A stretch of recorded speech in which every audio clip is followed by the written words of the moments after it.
Okay, so I'll start sharing. My name's Karen Tonkin and I'm a trainer and assessor for Hayter Institute of Education.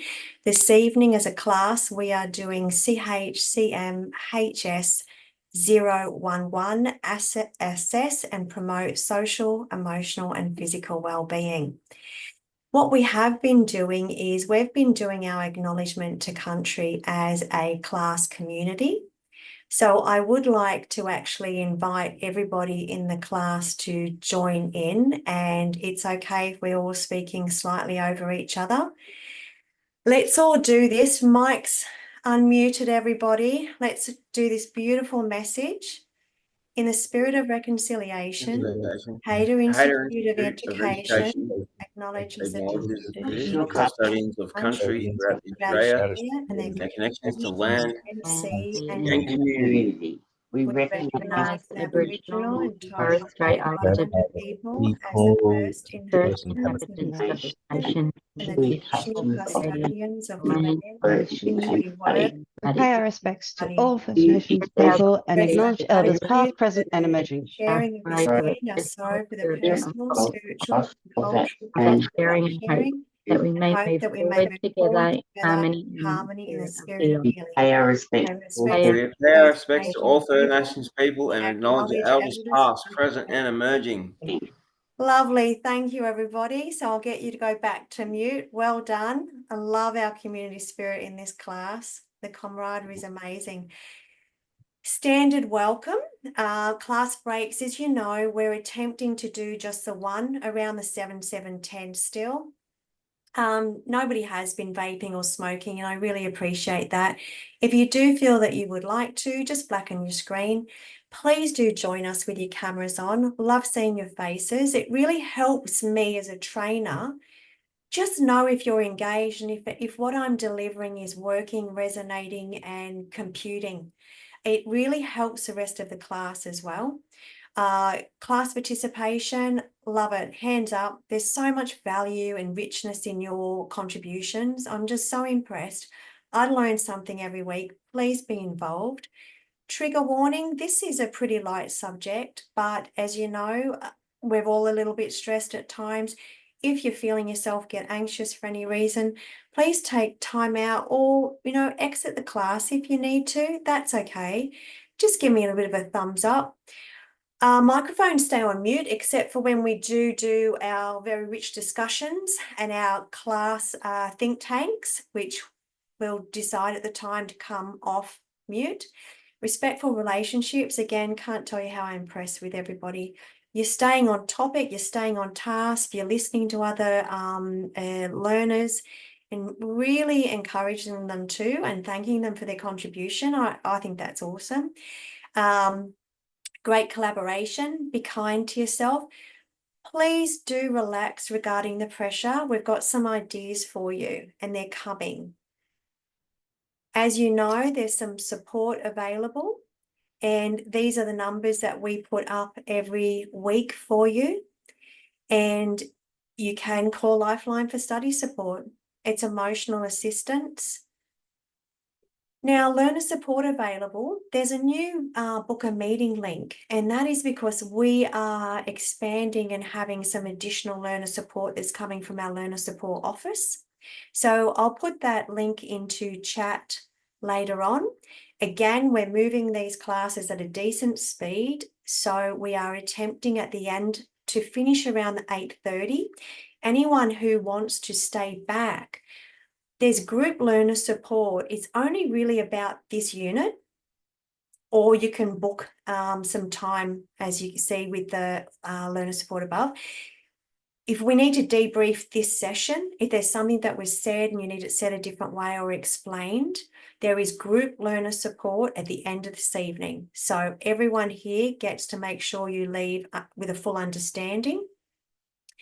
Here and now, this is a new slide which we're putting in.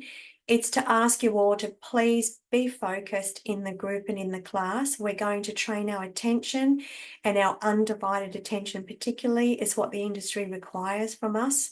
So we're going to use this time, and that's why chat has been turned off. So if someone's speaking, our full attention goes to them. They're actually our client in this moment. So again, so impressed with everybody who is doing that. The expectations for your progress is week 1 last week, we looked at the class. In that class, we did task 1. We did a lot of the quizzes, and I'll be bringing that into the class. We're week 2 today, class 2. And what we'll be doing today, I am looking at task 2. So get your pen ready, everybody. We have some paperwork to fill in for your assessment. I am going to assist you, and we are going to do it as a team and get that done in tonight's session. So also wanting to look at your assessments and how I can assist you, take the stress load off. We've got role play assessments. So straight after class next Wednesday, that's your last session of the unit for class, week 3. At that 8:30 time, if you can stay back with me, I can actually do your role play assessment and assess you as a class. We'll do it. We'll practice next week. Then when you're ready, you can actually stay back and have that assessment done in real time with me. Get your diary, put these dates in it. Saturday, August the 3rd, which I mentioned last week, 9 o'clock. This unit, if you can't stay back in class, I'll happily do you as a class group and assess you at that time. Now, 10:30 on the same day, Saturday, August the 3rd, my Thursday night class, so therefore it'll be a different class link, but I will provide it for you. At 10:30 are doing the following unit. So if you require the CHCCMHS011, that's at 10:30, please come along and I can help. So go look back at what assessments you need. Now, still on assessment, still on support, and still on helping you get these done. These assessments are not needing to be done with an actual trainer, but Hader wants to support you and offer a trainer, just as we're doing on those Saturdays. So this Saturday, July 27th, I'm available, thanks to Hader, 9 a.m. And we are going to do the last unit that I just finished with you. That's the domestic family violence. And I'm pretty sure majority of this class has still got to do the role plays. Please join me 9 o'clock this Saturday. Use your class Zoom link. If you can't join, that's okay. This is actually an assessment that you're recording for yourself. This is just additional support that Hader is bringing a trainer in and weekend time to help you as a class. It's not mandatory, it's not compulsory, it's additional. If you can't join us, then you can simply do your videoing yourself. I'm going to stop sharing this. Come back to the class and welcome the few people that I've just admitted into the class. Another thing that I want to do is quickly help you look at understanding your own learning style. So I've made a very brief PowerPoint that I'm going to bring up now, and it is hopefully going to help you understand how you can learn more efficiently with less stress. So I'm going to find it. Okay.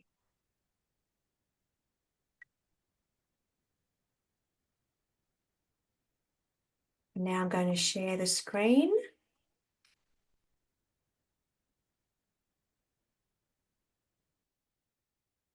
Oh, it never does it. Okay. We'll just come back to the screens and we'll just share it. So what I've got here, just on the mute, please. Thank you. I really would love you to understand your learning style so that you can study with less stress. We all have a style of learning where we retain the information easier. And what we've got to do is look at improving your memory more easily. And a lot of people actually have a favorite. So as you know, you've got auditory learners. And that's where you may not be reading the learner guide and not actually remembering the information, because perhaps you're an auditory learner rather than reading. So what I would like to let you know that there is apps you can put on your phone, and you can actually scan paperwork and it turns it into an audio book and will read it back to you, and you can then listen with your headphones. So do think about whether or not also what you may want to do is use your phone and speak the learner guide.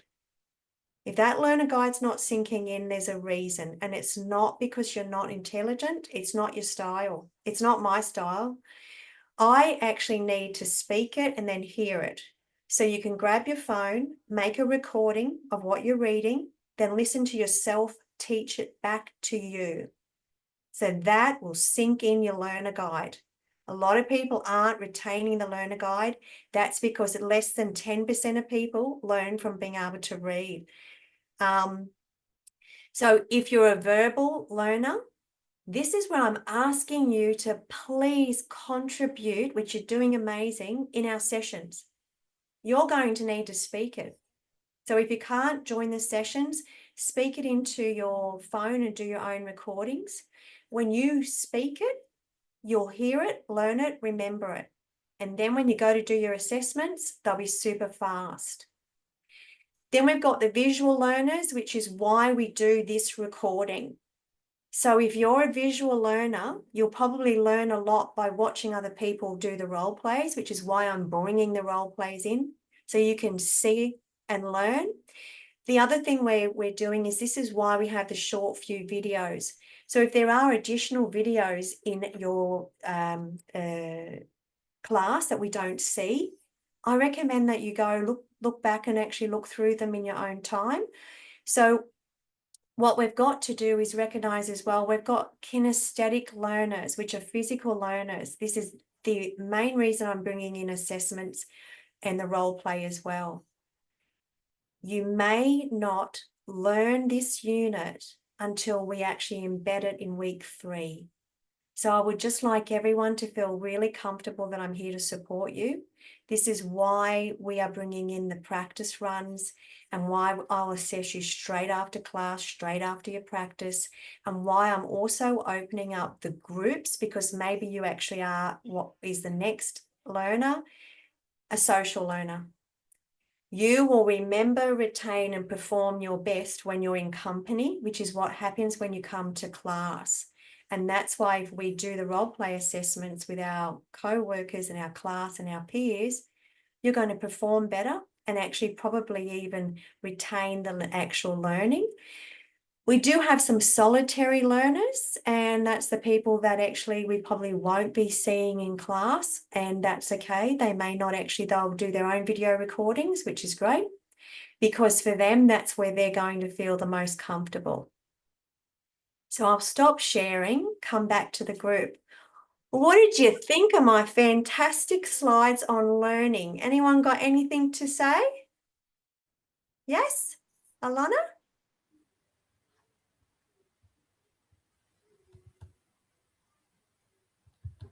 I like the social learning because for me that is the actual way interaction between client and I'm like a practitioner, or I'm the one who initiating and building my confidence as well. Absolutely. So I'm so happy that we're actually got everybody contributing. Nick, what have you got to say? Tell us about how that's going to help you. It's obviously really important to be aware of, and I think it can be a combination of different learning styles coming together and making it work for yourself. Absolutely. And that's what the first slide said. We'll have a predominant one, but the combination is the way to really cement it, which is why we have all of the learning styles. What I'd like you to do is just take stress off. If your learning style isn't the learning guide and reading, just recognize that it's coming. I think that we've all got enough stress to do. Daniel, what did you pick up from that? Can that help you be efficient? Can it help you enjoy the ride a bit more? Absolutely. Look, I do understand that I'm more of a social learner. Like I did all my hospitality courses years ago, going to class and doing it on hand, you know, having the educator there, have my books. I don't know. I guess that was kind of a little bit easier for me, like being a social, like you're there and you got people there, you can talk to people. I don't know, you know, like we've got this going on here and it's pretty great. But I don't know, I guess I was kind of one of those social learners where just knowing that I just go to class at 9 a.m. and, you know, and I get my tasks to go home and do. I guess I get a little bit confused with this whole IT thing where, Yeah.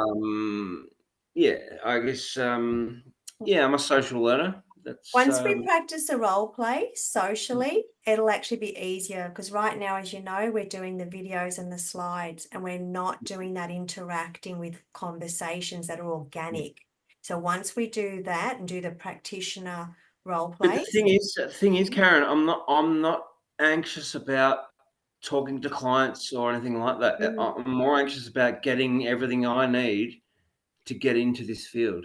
And what happens is That's my anxiety. Yeah, when we do the role plays, that's where we actually show the knowledge and the skills in practice. So all of that knowledge that you're worried about will come through the thing that you feel you're strongest. It'll come through at the end, Cass. I think it's quite helpful to learn the different styles of learning and how people interpret information, because when you're in the field and you start working with clients, you'll be aware of different ways that they take in information that you're giving them. So it's important to open your mind to different ways because you will come across it when you're communicating with other people as well. Thank you for putting that extension on, because what we're also doing tonight is we're looking at supporting people after we've assessed their health and making recommendations. So we have to look at how do we communicate our message through? What's their style? Because we're about to do an assessment. So this is what I'd like to do, is suggest to you that when we do get up to these role plays and the assessments, that you ask them how they want to be assessed. Would they like to actually ask questions? Would they like to actually take the notes? Or would you like me to take the notes? Yeah, I've often just assessed with a whiteboard and some bright colours. They're a more creative person. And then we've photographed the whiteboard. And that was how we did it. And they just went for it, and it was all over the shop like a real think tank. So what we've got to do is start to be creative with how we enjoy and have a learning experience, and how we also do that for our clients. I love the extensions, everybody. So now what we've got to do is come back. So I'll just close.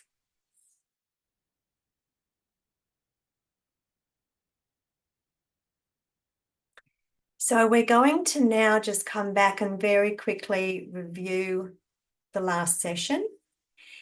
So the last session we did self-awareness, we did the determinants of the physical well-being, sexual and physical mental health. We looked at all of the other domains, emotional health, everybody's different, self-care. We looked at all the other parts of well-being, looked at some approaches and developed a plan.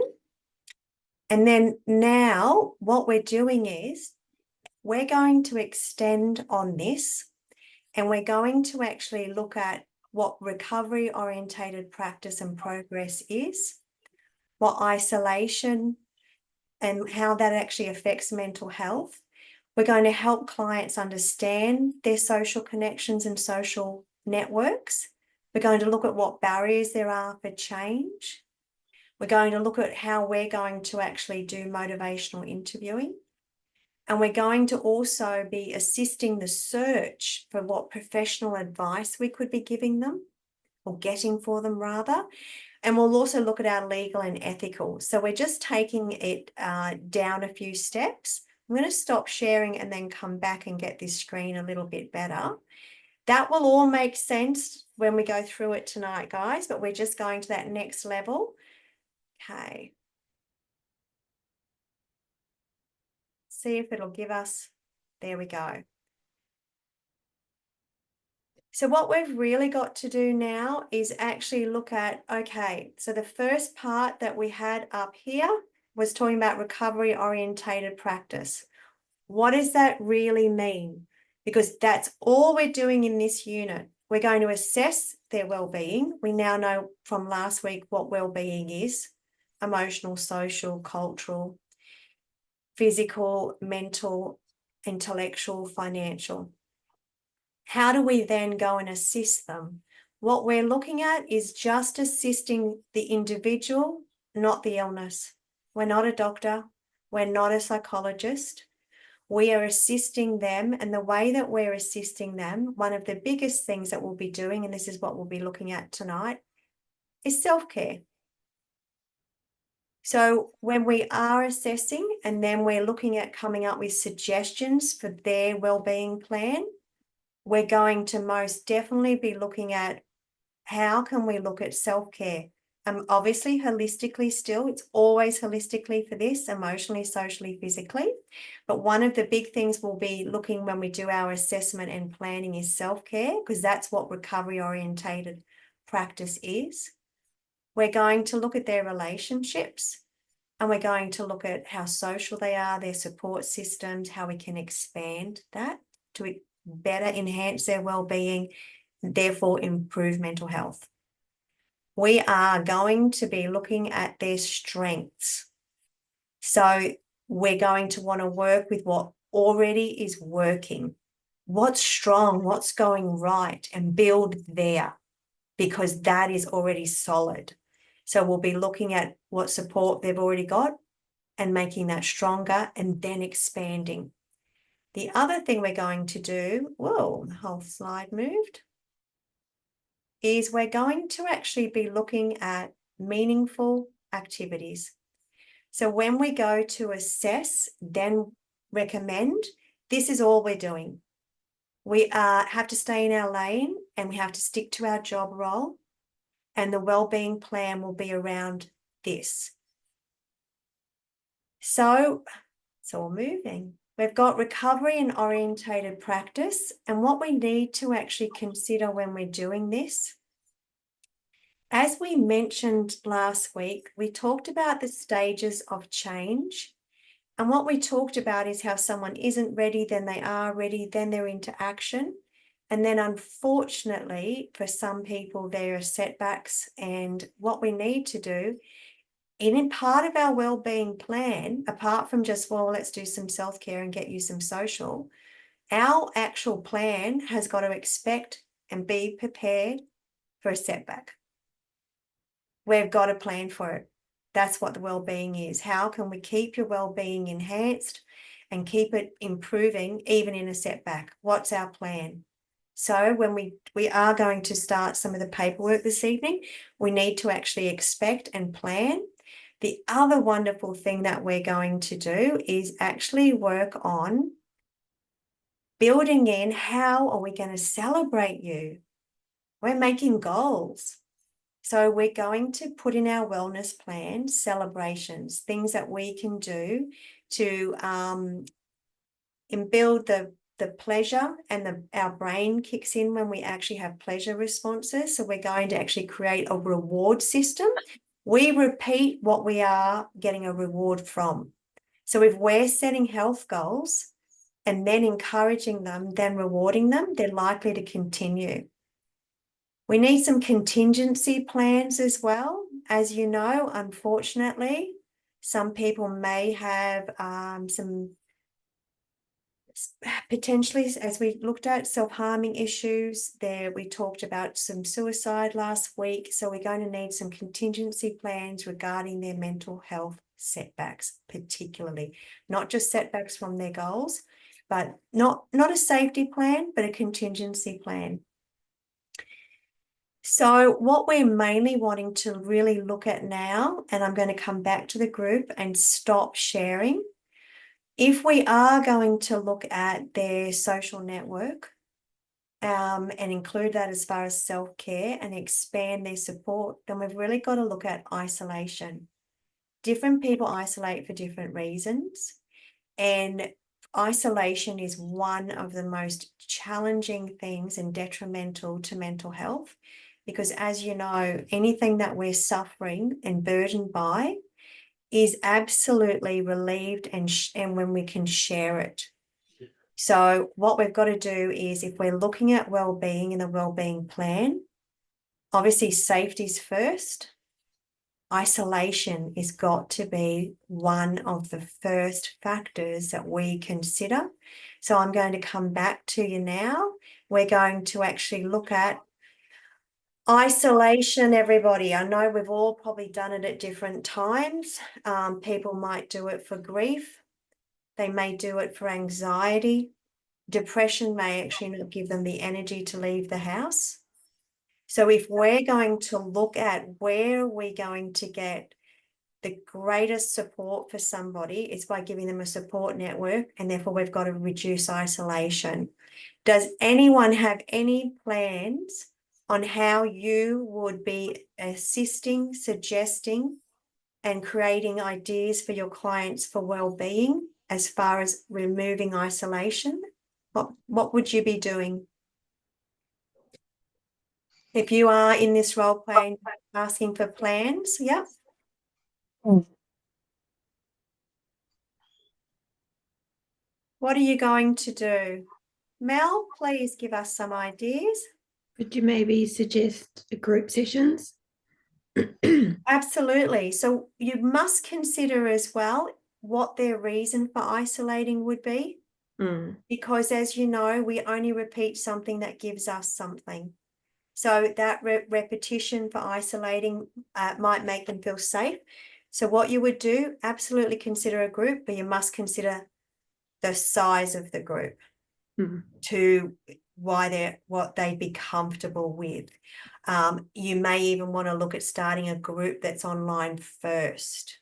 So you might want to look at stages and keep it small. They're important. I'm not sure who put their hand up next, Jess. Oh, Alana, sorry. Karen.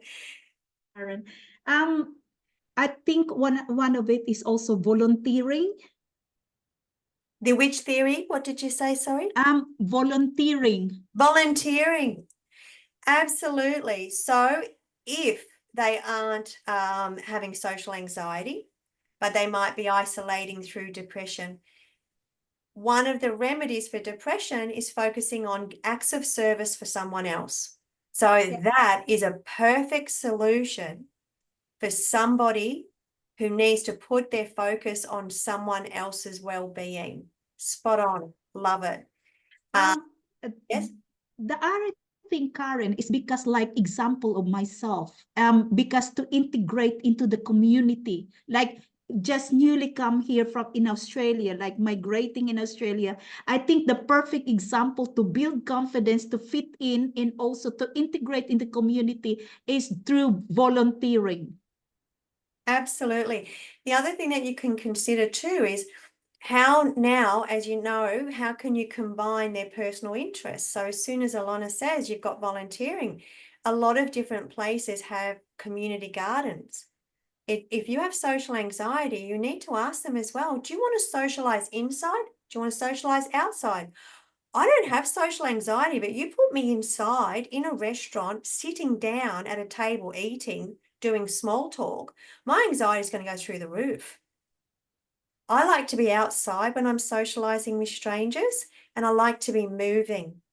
So now what we've got to do is, if you're starting with isolation first, you want to actually grab their next goal. If their next goal is a health goal and they then tell you, which it's always up to them, they want to socialize outside, then straight away you can combine that and possibly consider an outdoor walking group. Yeah, if they say, no, I'm an inside person, then you might want to do aqua aerobics. Do you like the water? What we need to do, this is about well-being. This is a personal plan. We need to ask questions like, what lights you up? What makes you happy? What brings you alive? When was the last time you had fun? Yes. So Cass, and then Jess. Sorry, I don't know which order they go up in. I was thinking, like, if someone's isolating, it doesn't necessarily mean that they need to be, the first step should be around other people. You might just encourage them to get out the house, even if it's for a walk or something, to be by themselves as a first step, rather than throw them into a setting to socialize with people. So even going to the shop to get their groceries instead of ordering online, or just something small like that, just getting out the house, getting into their own garden. Yes. Yeah, Walking in their neighborhood. yeah, I just something really, small. yeah, I really like that you've brought up the size of the goal. And this is why we do this think tanking, because we're going to need to know whether we're going micro or even small. It might be micro. If this person is isolating because they have a phobia, if they happen to go get their mail, that's going to be a win. So if we're doing mental health, what you have to recognize too, and I'll jump straight to you, Jess, if we set up a goal regarding anxiety for them, which if they are in isolation and it is social anxiety, we have to set up such a small goal. The way the brain and the wiring works, let's assume it is somebody who, and I do know someone who had this, they actually were in their bed for 3 weeks doing sponge baths. It was actually a psychological thing that came from a medical issue, but it became where they were fearful to even leave their bedroom, not just house. If you set them up to do a big step and they have their anxiety rise, if they don't stay in that step and until their anxiety drops a fraction, if they were to run back to their bed, they have just gone and cemented that anxiety in their actual nervous system as the condition has worsened. Because what they've done is they've gotten to a stage, whether it be water aerobics or their letterbox or walking around the street, if that stage has to be one they can manage and not run back. Because the minute they run back in, they've gone, I knew I was scared out there. This really is my safe space, because when I'm in here, my anxiety went from 10 to 8. The bed is my place to be. What you do is they need to go out. So if someone is wanting to go to a dance, your first thing might be just to accept the invitation and not even attend. The goal can be that small. For the person that was rehabilitating, she flicked her sheets off herself and her anxiety shot through the roof. She lived with it and didn't flick the sheets back. You've got to drop your anxiety in the step you've done, and then you'll be ready to the next step, which is actually getting out of bed. That's how important it is to not push your clients for their social anxiety. Back to the idea of going to an actual ball, you can set them up that you'll go with them and ask them, what do you think you could successfully achieve? And if they say 5 minutes, that's okay, but they can't bail at 2. Bail at 2 and run back to the car, and you've just increased the anxiety in their nervous system. The condition has just been worsened. You must set up a social anxiety well-being goal that they 100% can follow through. It has to be that small. It might be that they just go and walk the block around, but don't even walk in. If that's where they say they can successfully do, then that's it. You leave it right there. And then the next thing you do is you build, and they might then say, I'll go for 5 minutes. You can absolutely rewire somebody's brain and get them back if they can get. So what you've got to do, if it is isolation, it is social anxiety, your well-being steps must be solidly attached to this activity. You're going to have to bring in your deep breathing. This is the setback strategies. You're going to have that plan built around this, if that is why. Jess. I was going to say similar to Kath. Yeah, just making it out of the house. Also, my my niece had gone through sort of a bit of a stage where she wasn't getting out of her room due to a lot of issues. And she didn't want to speak to anybody, especially not to family, even though obviously we're the closest people to her.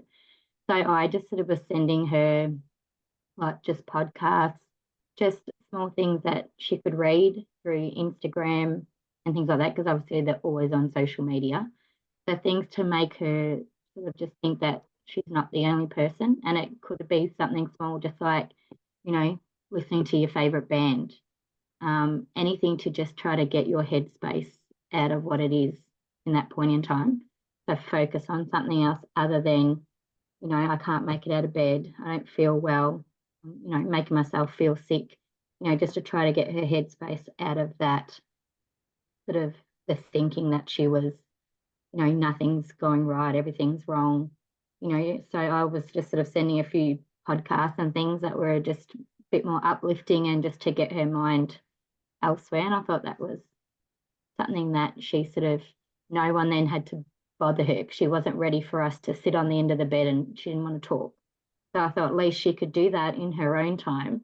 And then she sort of started sending me things back. So then I'm like, oh, maybe this is getting through to her, because she is only a 17-year-old girl. So sometimes I think we have to look, like you said, what the interests are. And something like younger kids, you know, social media is such a huge part of their life. So I sort of reached out through, I guess, social media for her so she could understand on her level. That sort of makes sense.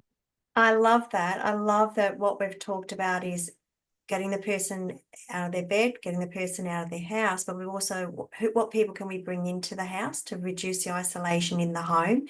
And Jess, you're right. So if we look at why are they isolating, and if it is to do with grief, well, then our other wellbeing strategy may actually be that we're going to have them, as you say, digitally, virtually join either podcasts on grief and healing. We could get them to do an actual support group that you could then be with them and they could actually do.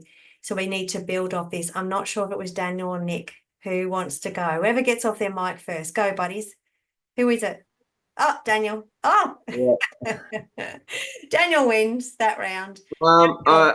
Look, my addition wasn't that great. It was just pretty much Oh, well, stop really then. just Nick. Sorry, go. Really just I think really us new people going into the sector, really evaluate your team. I think your team and who's been working with people before you, I really think that's an important step to take. Really concentrate on, like, if you go into a new job and you get given a new person, you know, and you're like this and so with somebody, I don't know, I can't help but just really your team. I think really teamwork is a big thing. Yeah. That's all I really had to add. Yeah. Yeah, great. So Yeah. again, what we might do is see that if it isn't social anxiety, it's a habit. Could just be that they're a bit of a recluse. What you're sort of saying is then you can actually go really right to the other end and say, great, let's actually get you in a team. Let's get you on the bowls team. You got to turn up every Thursday. So that's an extrovert. So what we've got to do is really look at the reasons, and maybe we can go straight to something that puts them straight in a jersey and they've got that camaraderie, and that there might be a really large team. Nick? Okay, Karen. So sorry, I'll interrupt. So what I'm getting to is pretty much, so if we go into the sector of maybe helping someone getting out of their bed and into society, and you know, or just getting out of the bed, I guess really what I was trying to say is that when you come into a new job, I'm thinking the most important thing is to interact with the person that was already engaging with that person and take what you've learnt and what you can bring to that. Like, I don't know, I can't help but feel just teamwork, like working with everyone else in that same space. Yeah, I can't That's help it. fantastic, because that's what we need to do. That's the other step which you saw we're doing with allied health. So that Yeah. My parents work in mentally elderly health. Yep. And they're always saying about how the teamwork is shit. Like they're saying how you know, they can't talk to other staff or Yep. anyway, that's kind of where, Yep. yeah, Yeah, no, that's you're very right. important. We Yeah. need to remove the isolation barriers between us as professionals so that we then can better support and have our tank topped up as well. So you're right. And that's what we're doing by doing this and our assessments a bit more as a community. Nick, what contribution? Then we'll keep going. But the isolation one's probably the bedrock, guys, of our well-being because it's the springboard. Nick? Yeah. Well, I was just going to touch on Daniel's point then that, you know, it's within human biology that we work better together. You know, isolation doesn't achieve a lot for us, but I think humans and our biology, like we're known to be, you know, groups of people who work together to achieve goals, and we achieve them better together. Just back to the, I've heard you mention habits quite a bit, and I think that's really important. You know, to develop those neuro pathways. That's exactly, thank you. And that's what that happens with the anxiety. Thank you. Yeah. And I guess a challenge would be, you know, you can't just get someone out of bed once and then, okay, box ticked. Yeah. It's we've got to develop a pattern of that first step before moving on again.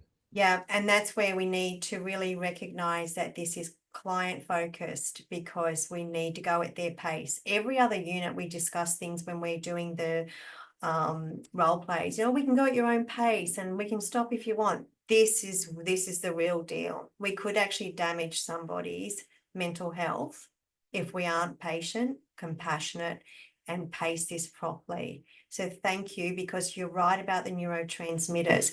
So one thing I just want to know, I'll get straight to you, Sib, is oxytocin. Does anybody know? Just put your hand up what oxytocin is. Yep. Yep. Oxytocin is actually known as the connection chemical. It is one for well-being, and it's what you've mentioned, Nick. It's our tribal chemical. It's when we get what we get when we're interacting, but we mostly get it in person, which is probably why, Daniel, you don't get as big a buzz when we're all on the screen.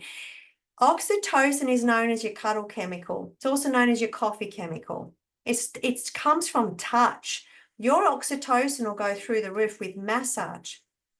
So this person may be a person who is prepared to get out, but not talk to anybody, wants to put their face down in a massage. Great. Their well-being is going to go through the roof. That can be removing isolation, self-care in one. Mental health, you're actually getting oxytocin. I'd really love you all to look it up. You actually get a boost of oxytocin. It's called the cuddle chemical for romance. It's that when you're spooning, holding hands, it goes through the roof. Look it up, because it also comes from patting animals. One of the well-being things might be that the person wants to actually get a little dog and go walking. Maybe they don't even like people. And maybe it's not even on their radar or their wellness plan. They just want to get a little dog and walk streets. And maybe their other part is their health and their weight loss.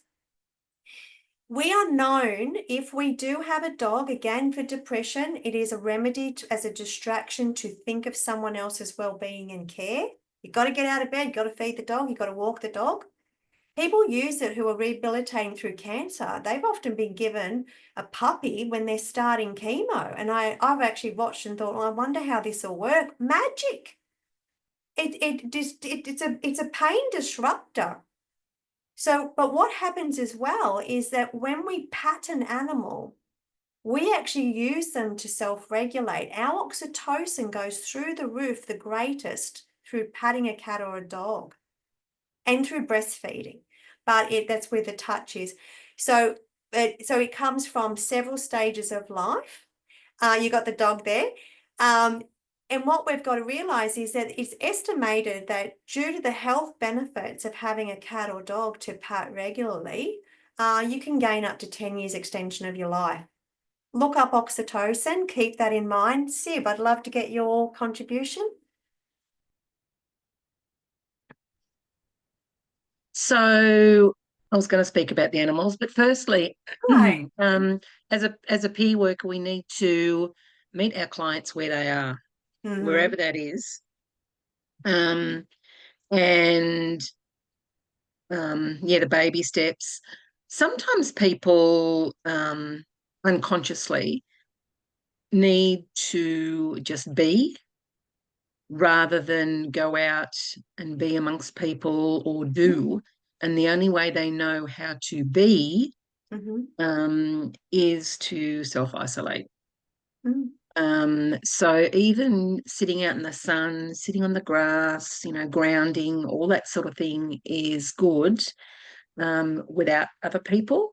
And then another thing, and I've noticed this about myself, so I work when I'm not with clients, my office is my home, and I will quite often take my laptop to the library, not necessarily speak to anybody, but just having people around me gives me what I need to be focused and do what I need to do.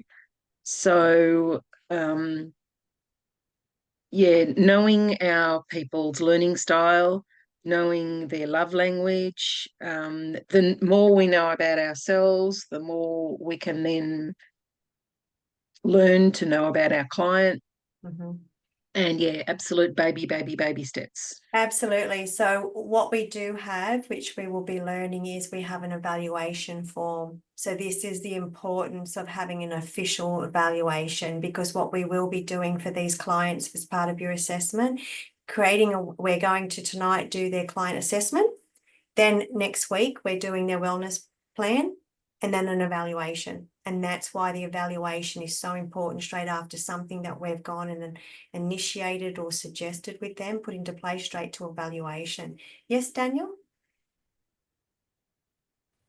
Sorry, before we move on, so do you think it spreads broadly from, say, youth? Because I know that's what I'm passionate in, like young men and helping them with their depression and their anxieties. Do you think it stretches as far as, say, youth, what we're talking about, from youth to right up to someone in a home or someone that needs our help, like? I think you've brought up a really good point. Thank you for bringing up just age groups, because I do believe all of you at some point will no doubt have some younger clients. We're not really sure what the actual effects, and we're about to go into some videos of COVID isolation is going to do. But we've also got the isolation of the social media. You're not getting oxytocin and cuddle chemicals there. No. So I really like that you've brought up that we have some younger generations that are It is apparent. It's a massive gap. Like, if you're dealing with a young person, I mean, there's so many similarities, but at the same time. And that's why we have 2 or 3 role plays, different scenarios, different health conditions, different ages. So thank you, Daniel, because as Sib said as well, it's baby steps, but we've got to then also look at who are we working for. And so that's why I really want to bring that isolation is the biggest thing, because we could really do some damage. It may be that they actually just want to go into their own backyard, and for them that's heaven. They may want to, as you mentioned, Sib, go amongst someone but not interact. That works for me when I'm studying, so I want to just bring the two in. I will take notes if they're really challenging for me into a coffee shop, face down. Don't take another person with me, but I use socializing by the buzz and the movement of all the people around me, and the noise actually turns my brain on. So do consider for yourself how you can use isolation for your well-being, for your learning style. Other times I've taken it to the park. So when I was training in the classrooms, which I would love to do with you all, I used to say to them, tomorrow, $5. Back then, that's what you could get a good coffee for. And I would tell them, I'm not telling you where we're going. I would just take off the whole class. We just march out in big Gloria jeans. And I would actually use that buzzing, and I'd actually then put a game down that I'd made. I'd make a board game, and we would drill the exact assessment we're about to do in the coffee shop. I would go in the park and learn. I would say, tomorrow, bring your picnic box, and I'd just bring blankets, and we'd stay the entire 8-hour school day. It was education like this. It was adult education. We didn't go inside at all. And I did it to teach the learning style. But again, you've got to get feedback. I went indoors, outdoors. It worked for some, not for others.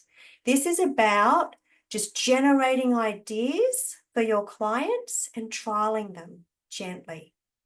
Yeah, great discussion, everybody. So now we're going to go back to sharing again. This is a small YouTube on social connections, which we will listen to.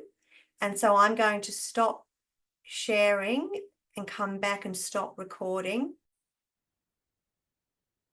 So the message of that story for me is, what if you're the only worker, the only person they see?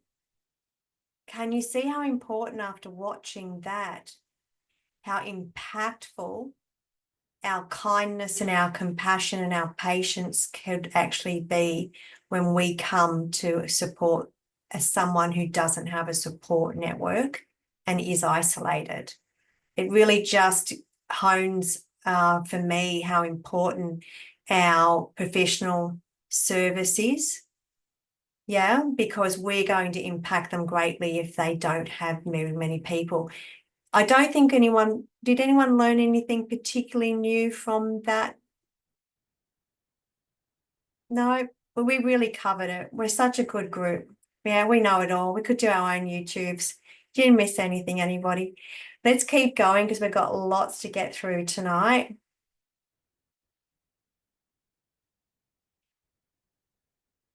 So this is actually in your learner guide. It's on page 42. So I'll let you read that yourselves, but basically what we're wanting to do is look at protective factors and the benefits of well-being.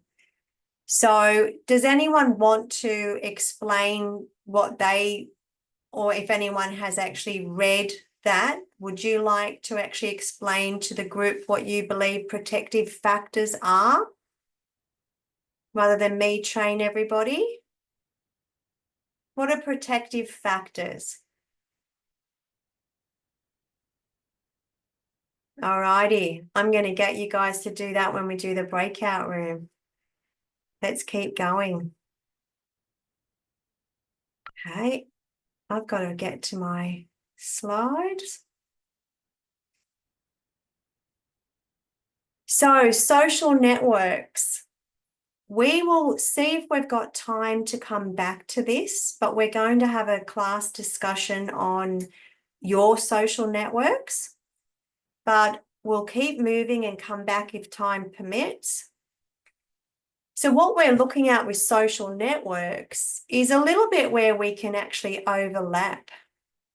And in session 1, we actually discussed social networks for question 5 in your quiz.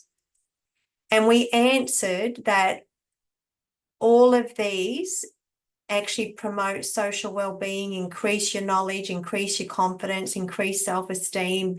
And that was what you answered for question 5. Increase your opportunities, your finances, increase belonging, self-worth. This is all what you contributed last week.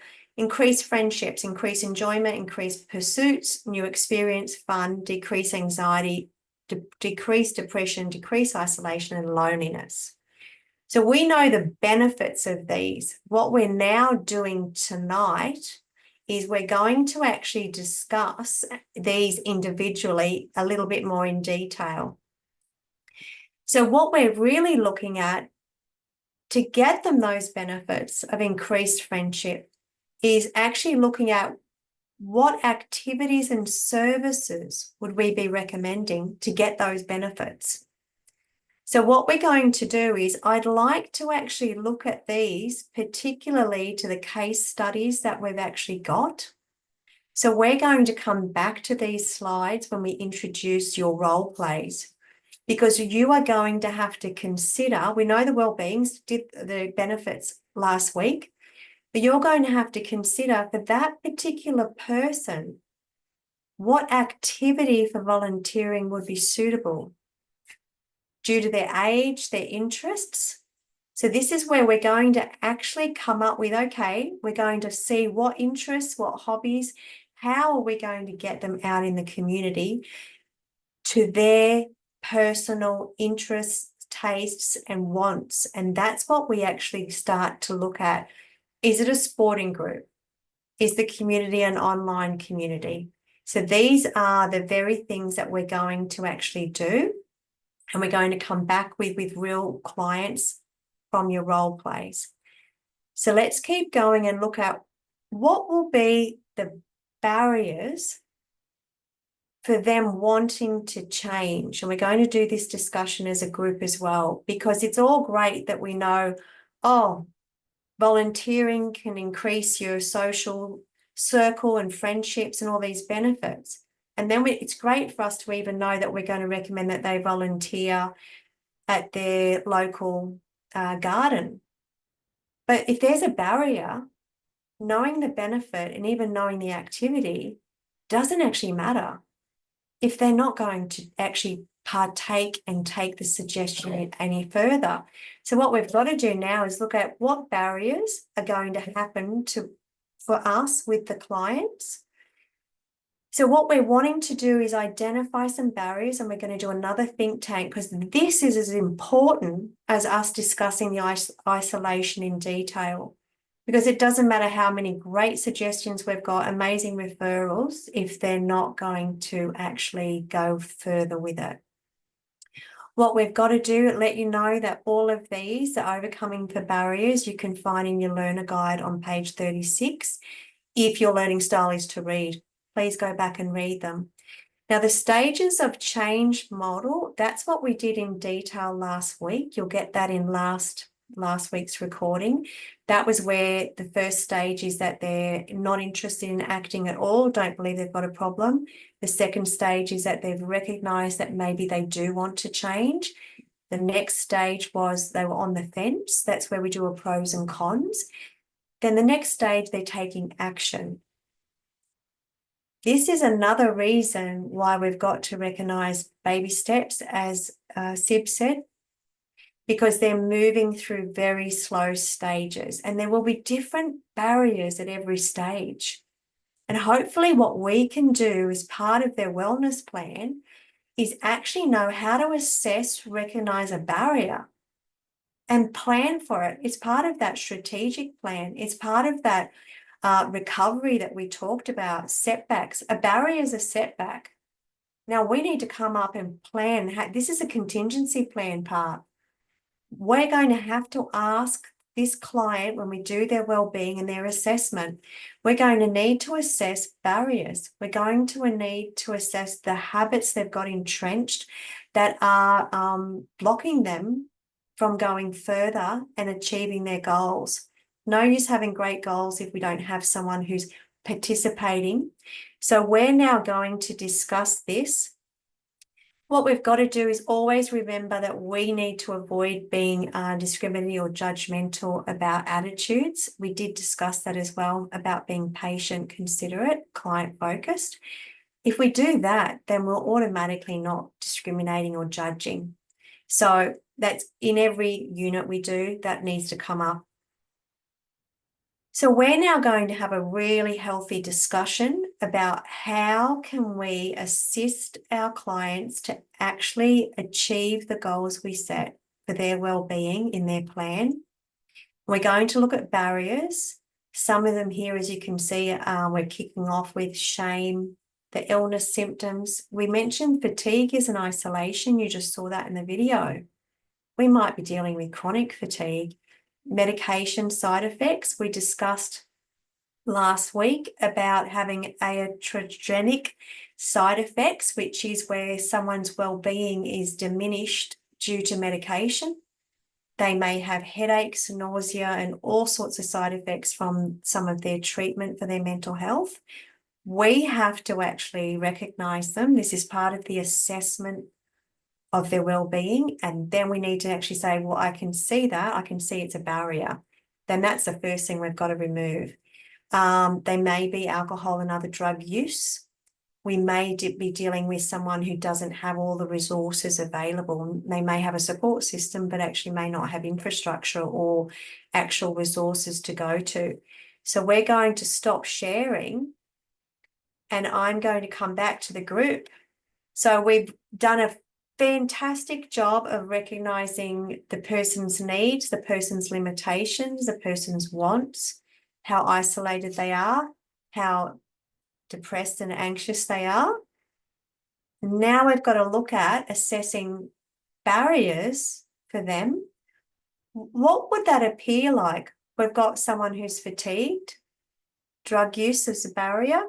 What other barriers might you see that you need to plan for first before the activity? Karen? Financial. Perfect. You might have to actually see that as a barrier. Everything you suggest may need to be free. So where would you go, Karen? Do you know any free, think of something that you pay your rates for? The library. Yeah. And the council. Oh my gosh, get on their webpage. Our Gold Coast's got everything from Tai Chi, personal trainers, yoga, you name it. We don't get quite the same Oh in the my Central Coast. gosh, But, it's a thick yeah. book. Everything's in there. If we get anything, it's, it'll be photocopied, but Okay.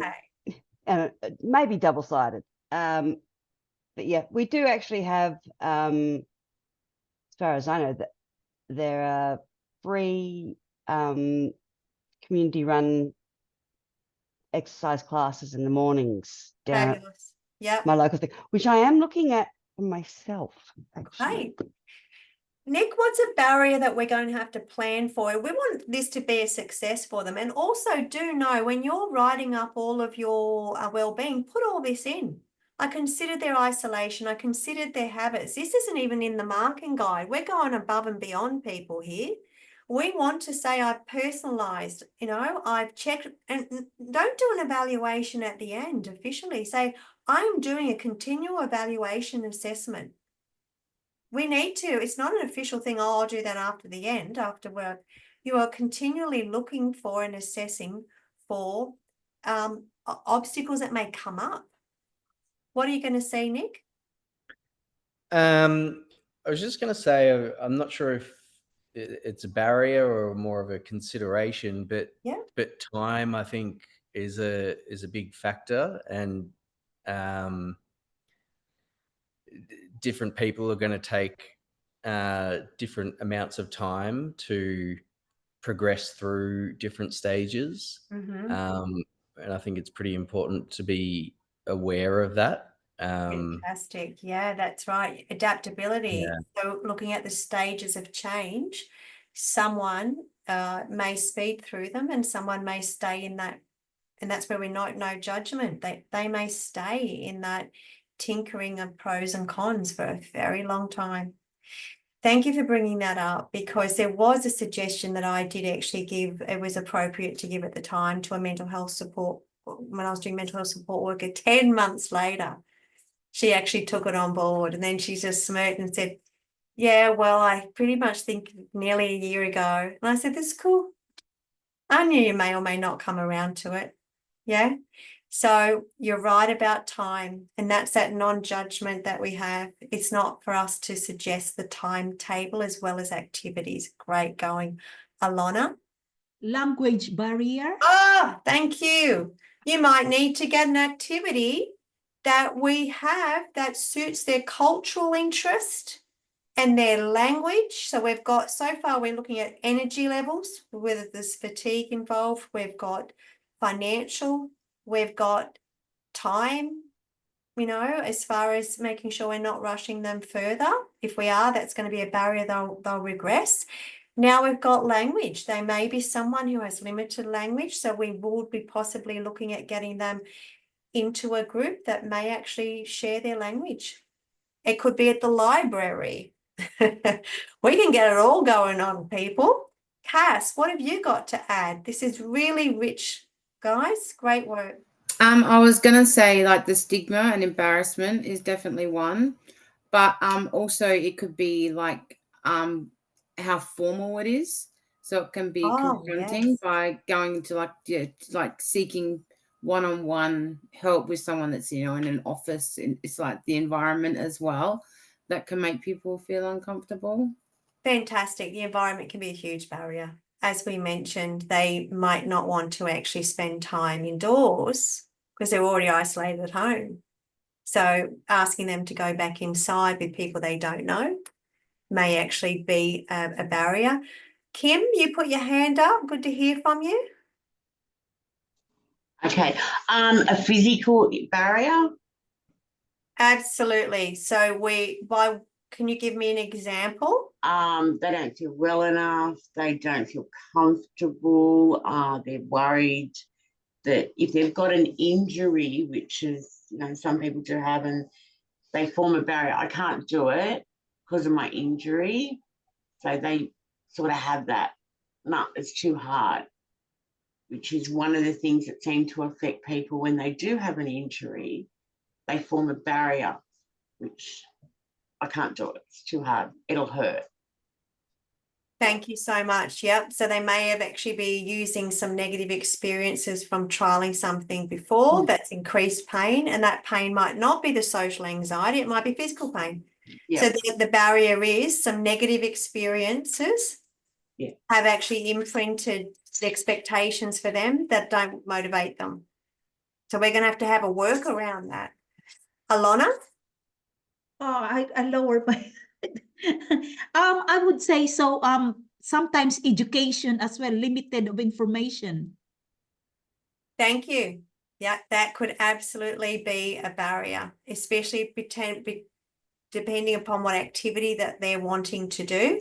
It might be that their goal is education, and one of the barriers is maybe low self-worth, maybe low self-esteem.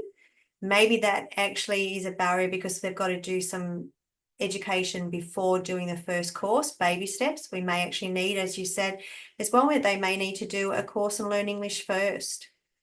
So can you see how creating a wellness plan is quite complex to get it right? Cass? Sorry, I don't know if you just said this because my bird was yelling at me, but if people have had a bad experience before, did you just say that before? We did, but thank you. Yeah, sorry. It's a huge barrier, almost a block. Yeah. So we're going to have some sort of small steps to build up the confidence, the pathways. Daniel? Okay, so I guess this comes back into what I was saying about the broad spectrum of the kind of people we're dealing with, like youth to, you know, right up into elderly. So I'm talking about, like, say, if you go to a jail and you're talking to a guy that's been through hell and he's on all sorts of drugs, he's on ice, you know, the ice epidemic is so crazy. Like, all the people on that stuff has just changed people's brains, the way they think. So my big struggle, my big thing is going through this thing, and what I am passionate about is how are you going to talk to a young man who's on meth, who's just been through the ringer, he's been through the system, he's been looked at like a loser. You know, my big struggle with that, and what I'm so passionate about, is that how do you know, talk to someone like that? Like, I need to do a lot of work on, look, I've had the same issues, but working on someone that's just so distracted from where they need to be and where they want to be. They don't even want to be anywhere. They're still coming off the drugs. I guess that's my big thing. So what we That's a big interruption. How do you deal with someone like that? You know, like. So what we've got to recognize as well, that you're not dealing with these complex cases as an individual. So if you were to be doing a wellness plan, that particular individual would have a huge support system around.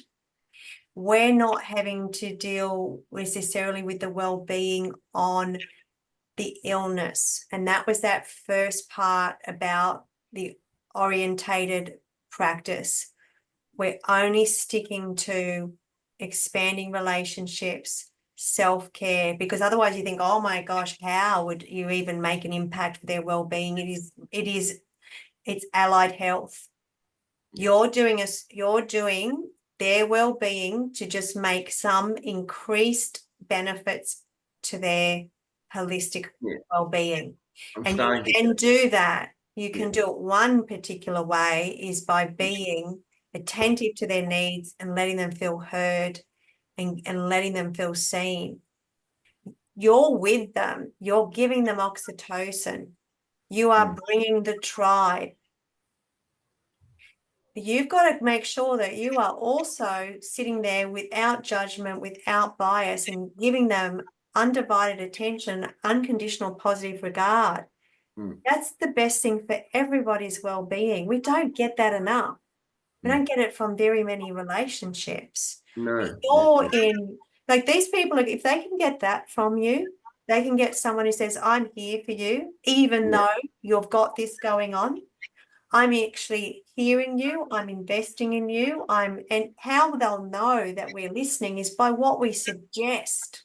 Yeah. That's your paraphrasing straight there. Now go, they heard me.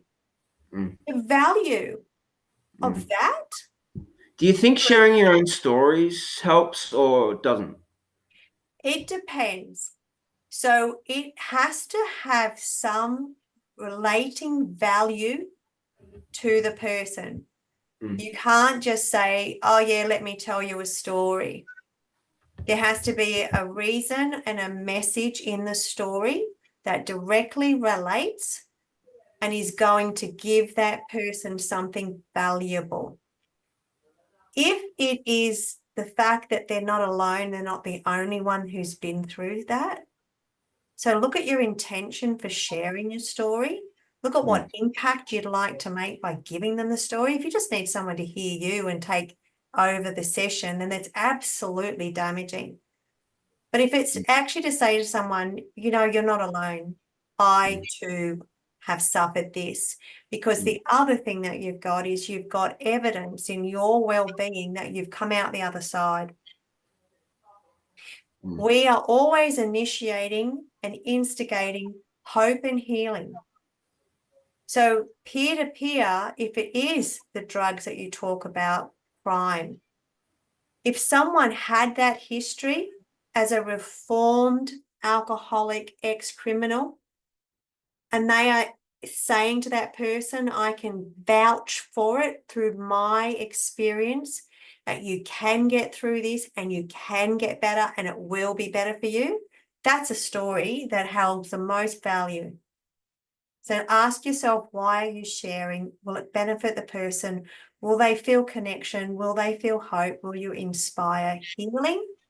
So I guess you got to choose those moments. I guess you could quickly go into, oh, you know, I want to share my experiences with you, but maybe not the best approach. Maybe just sort of listen more, and if you could bring in. They'll ask you as well. They'll say, do you ever feel like that? Yeah. So I've been in sessions and so one particular feeling that a person had was deep sadness, was their depressive feeling, that was like a cloud hanging over them. And they asked me, and I'm quite an upbeat person, do you ever feel sad? Imagine if I said, oh no, I'm just so upbeat. You know, that's really quite heavy for them to hear. I said, absolutely I do. And I didn't say much else, but they just said, wow, okay, it's not just me. It's all they needed to hear. They wanted to know that I too rode a roller coaster. Yeah. But we never compare roller coasters, but they just Yeah, need that's the thing. You cannot. No. That's the thing.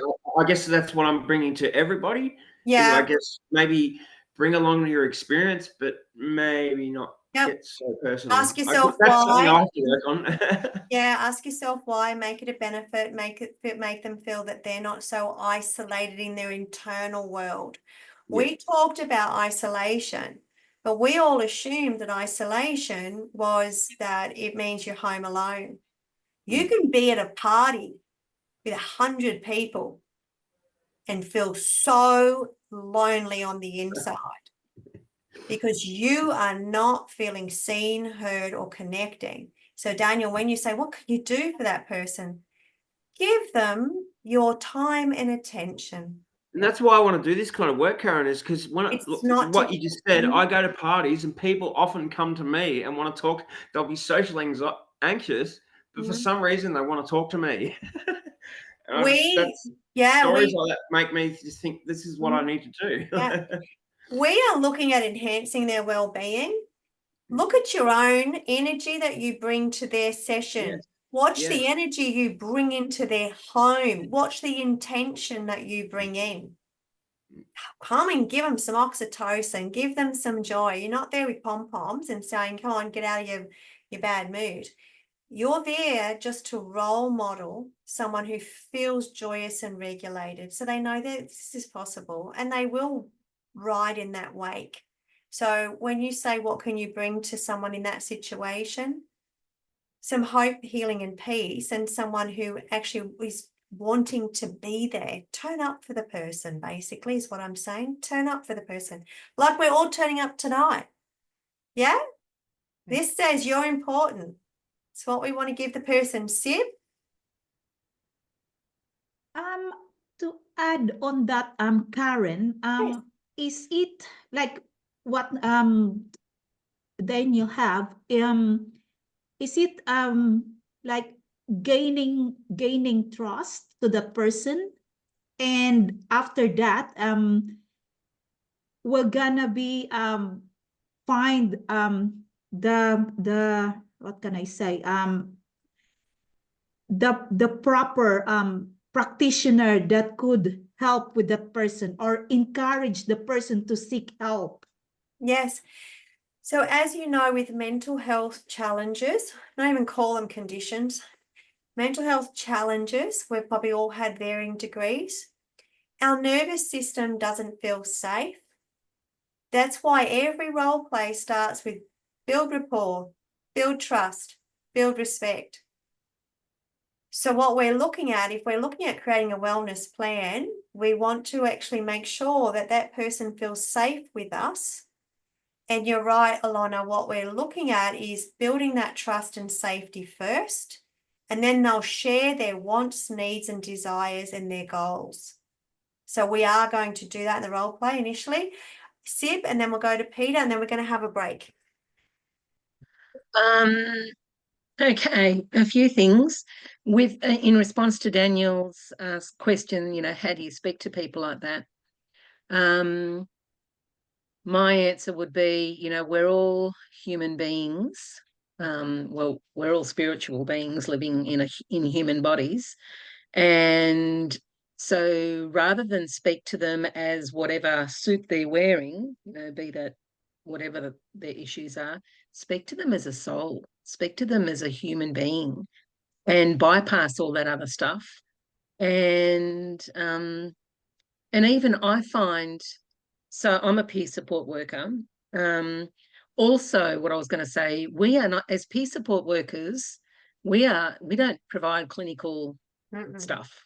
We are we're only people, and in fact it's so powerful because like I share that information with my new clients and say, you know, I'm not your clinical person.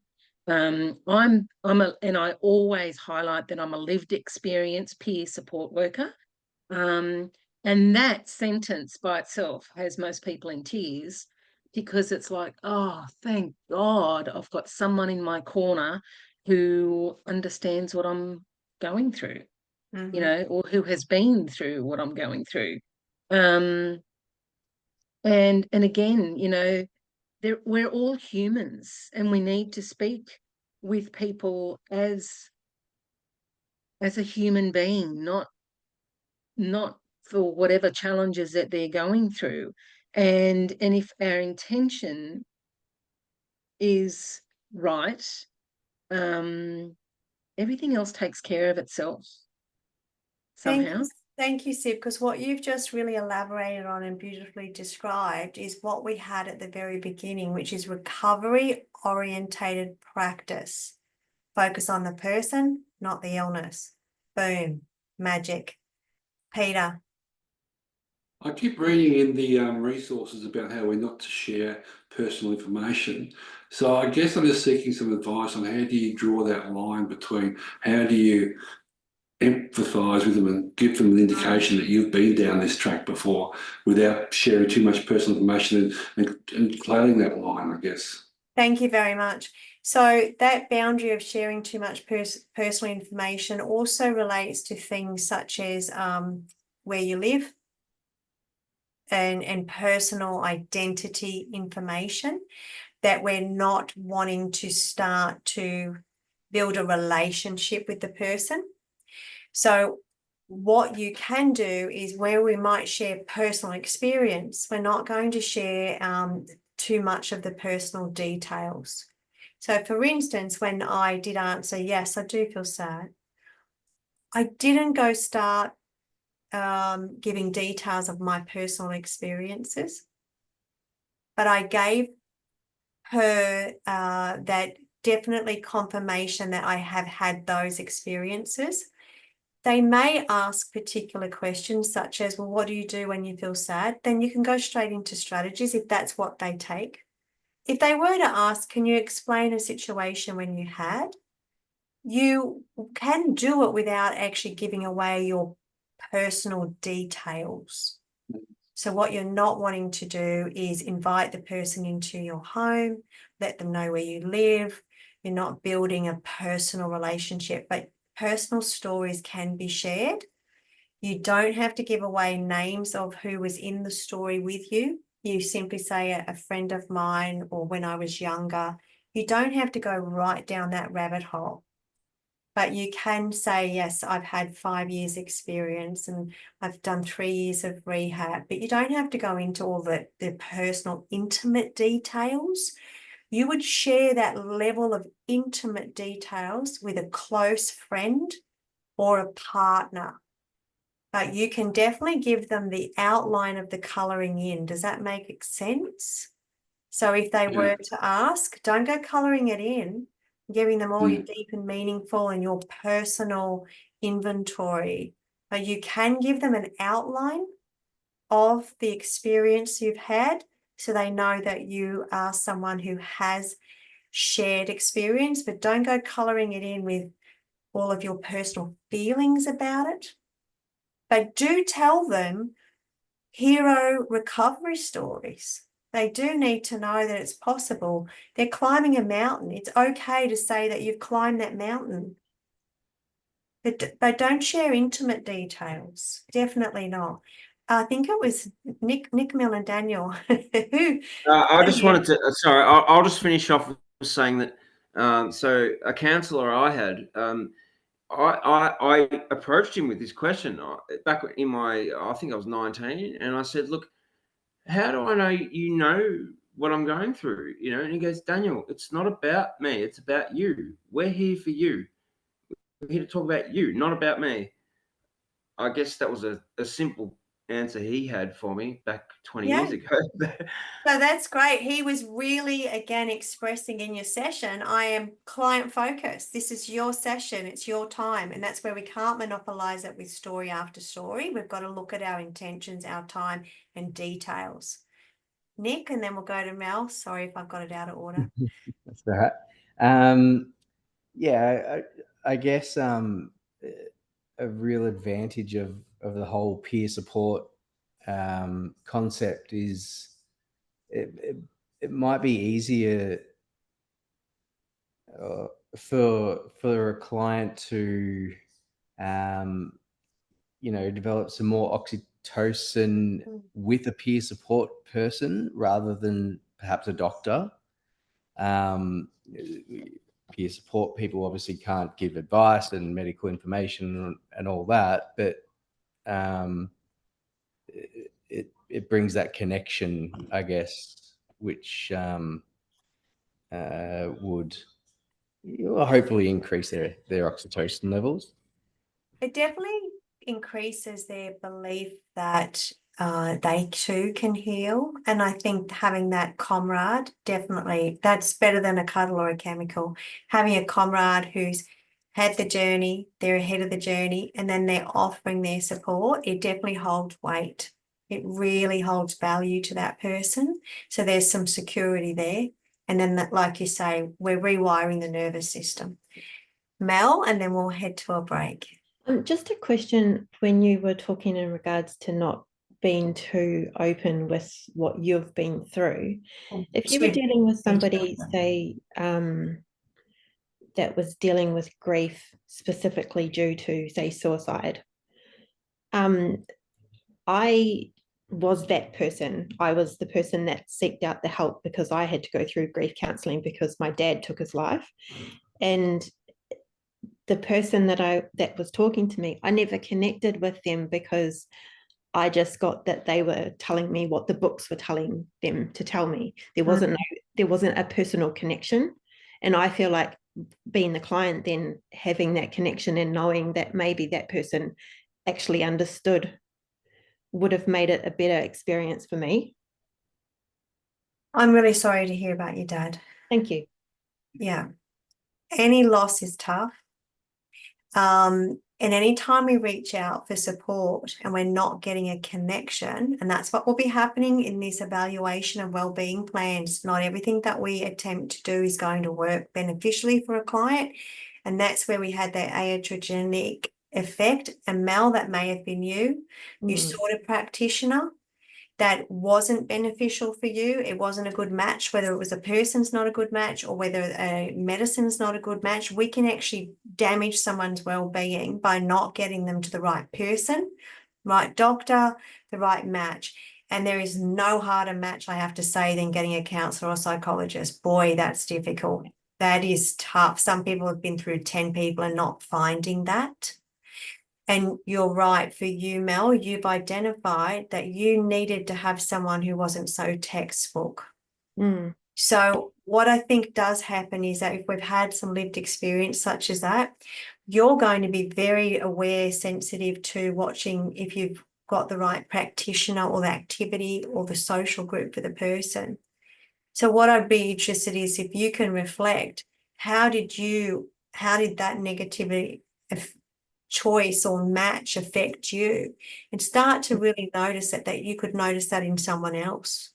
Maybe you actually went downhill a bit more. Maybe your grief felt more burdensome. See what it was. Because what we're looking for all the time is we're assessing the benefits of the well-being, but we're also assessing the negative impacts. Yeah, we're looking for, is this person sliding backwards through this plan? Yeah, so especially because it's dealing with mental health, it's very tricky. So here's a tip I'd give you.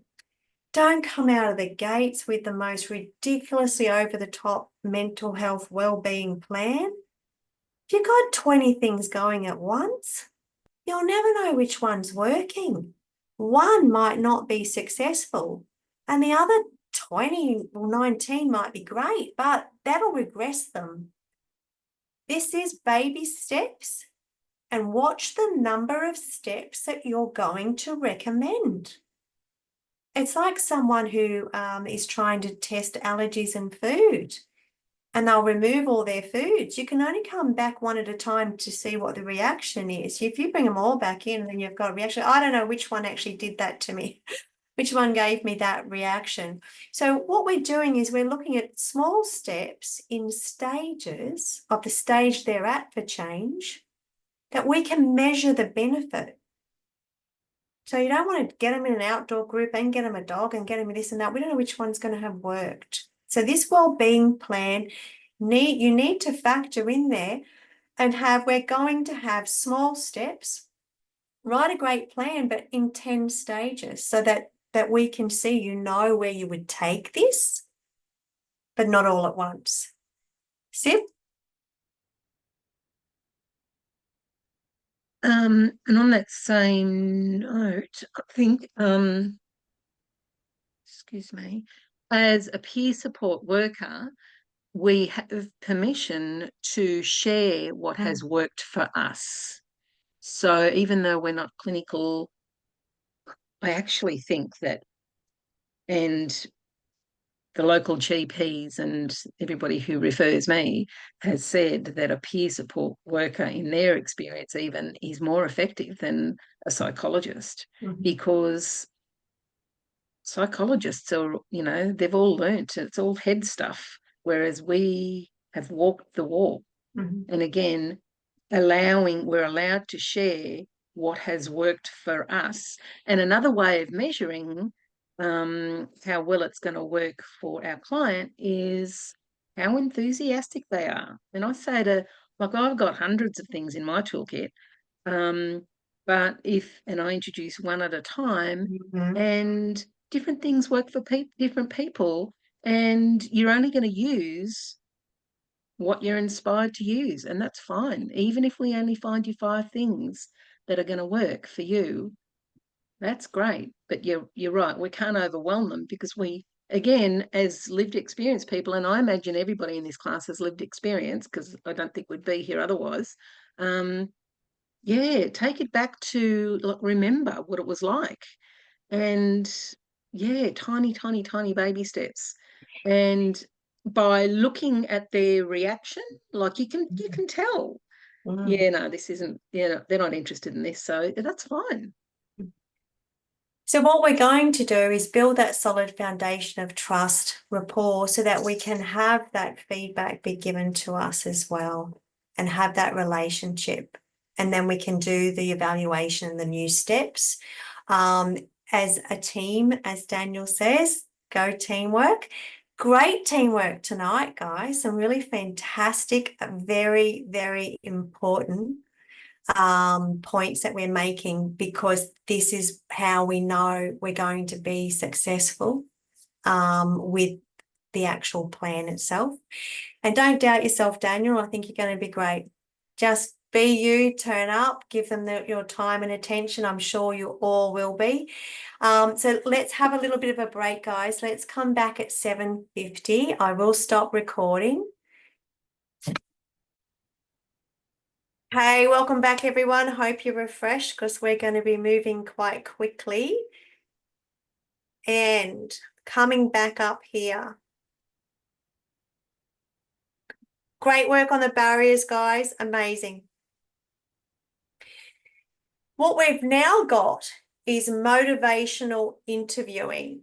So we're going to watch this YouTube together in a moment, but this is explained on page 37 of your learner guide if your learning style is reading.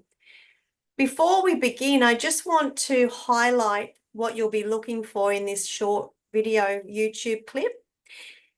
You've got to be engaging when you're doing motivational interviewing. This is about action. It's about creating a plan. So it's not soft questions. They are focused questions. They're all about change. They're all about creating desire. That's a passion, motivation, energy. So the questions are very directive, upbeat. So we'll come back. I'll stop sharing so I can come back and stop recording. So we're just back from watching that short YouTube clip of motivational interviewing. And I just want to mention that Sib had said before, as a bit of a suggestion to Daniel, address the human and the spirit of the individual with compassion for the situation they're in. And motivational interviewing does take that approach. So again, we could seriously make these YouTubes ourselves.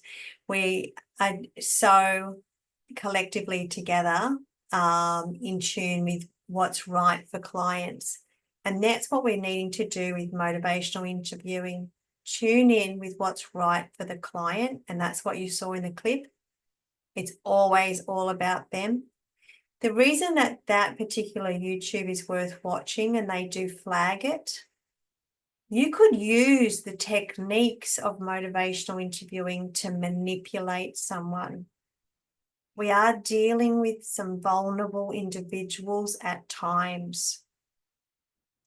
So always tread carefully with how or why you would use motivational interviewing. But the other thing I want to flag with motivational interviewing is to really consider when you would use it.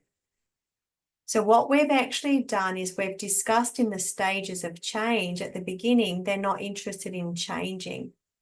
Motivational interviewing is actually pretty solid in questions. So what I've done for you is I've created another very quick PowerPoint to actually show you how strong the questions are in motivational interviewing.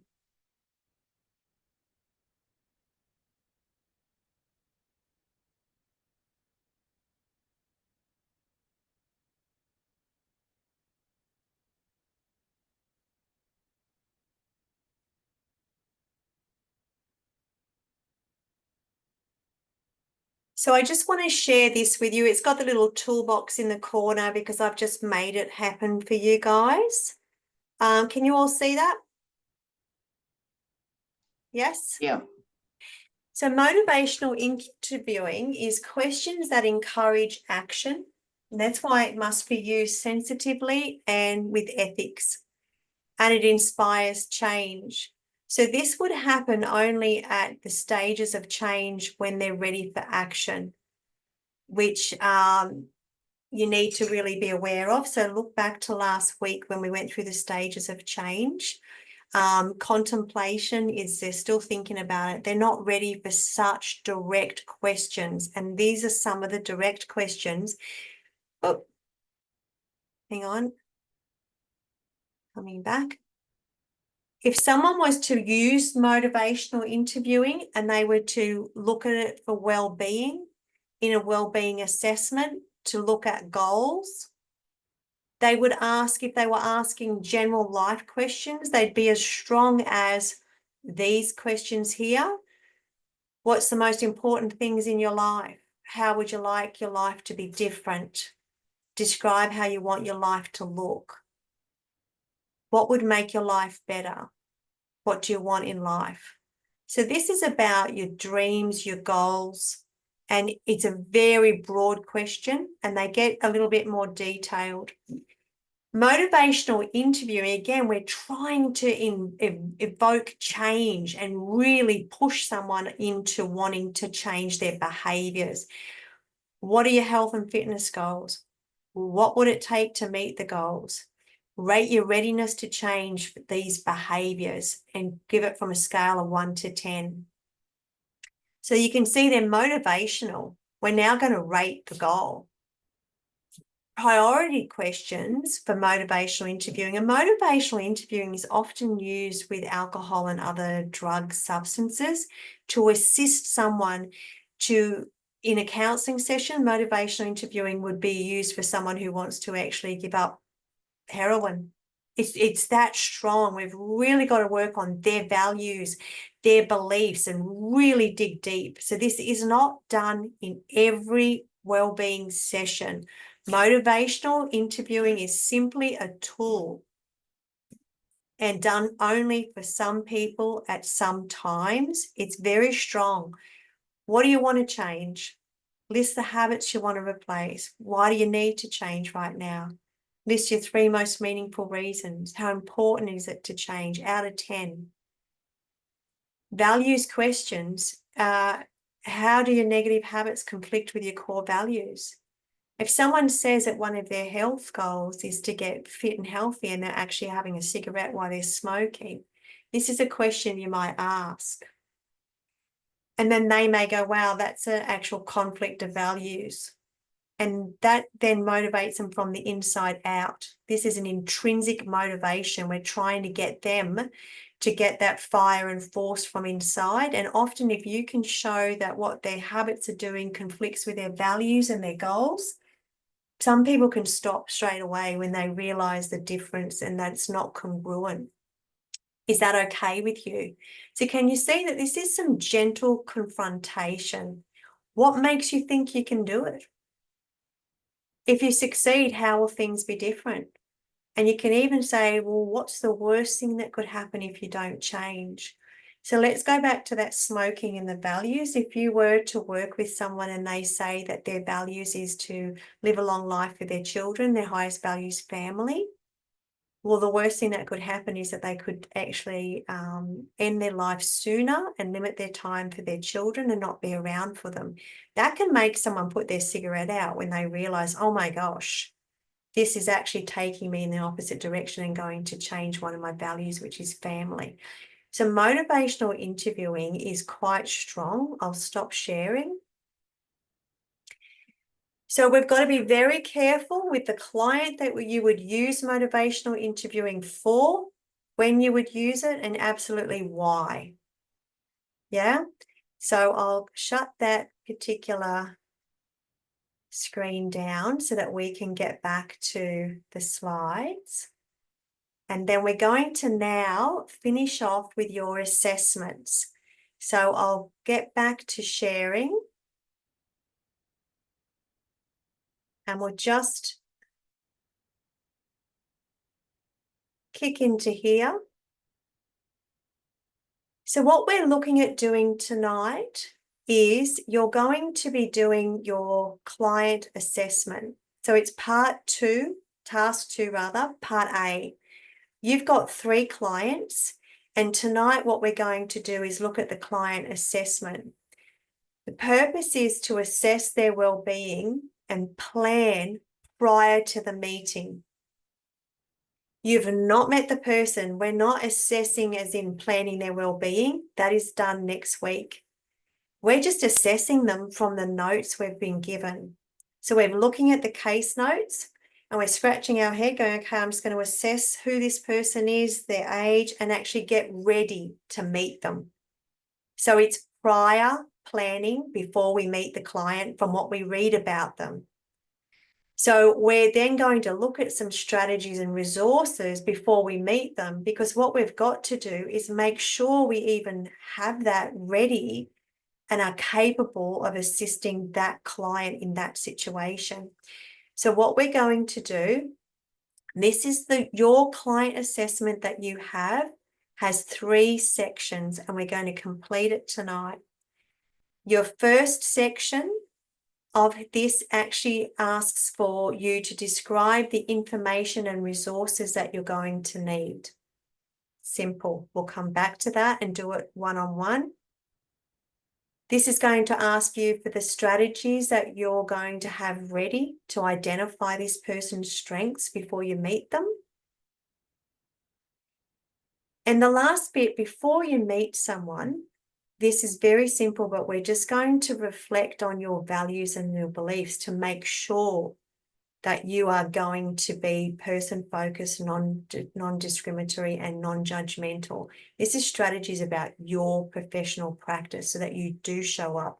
We're not going to use motivational interviewing to manipulate. We're not going to actually push someone into something that we think is interesting for them. It is going to be their choices.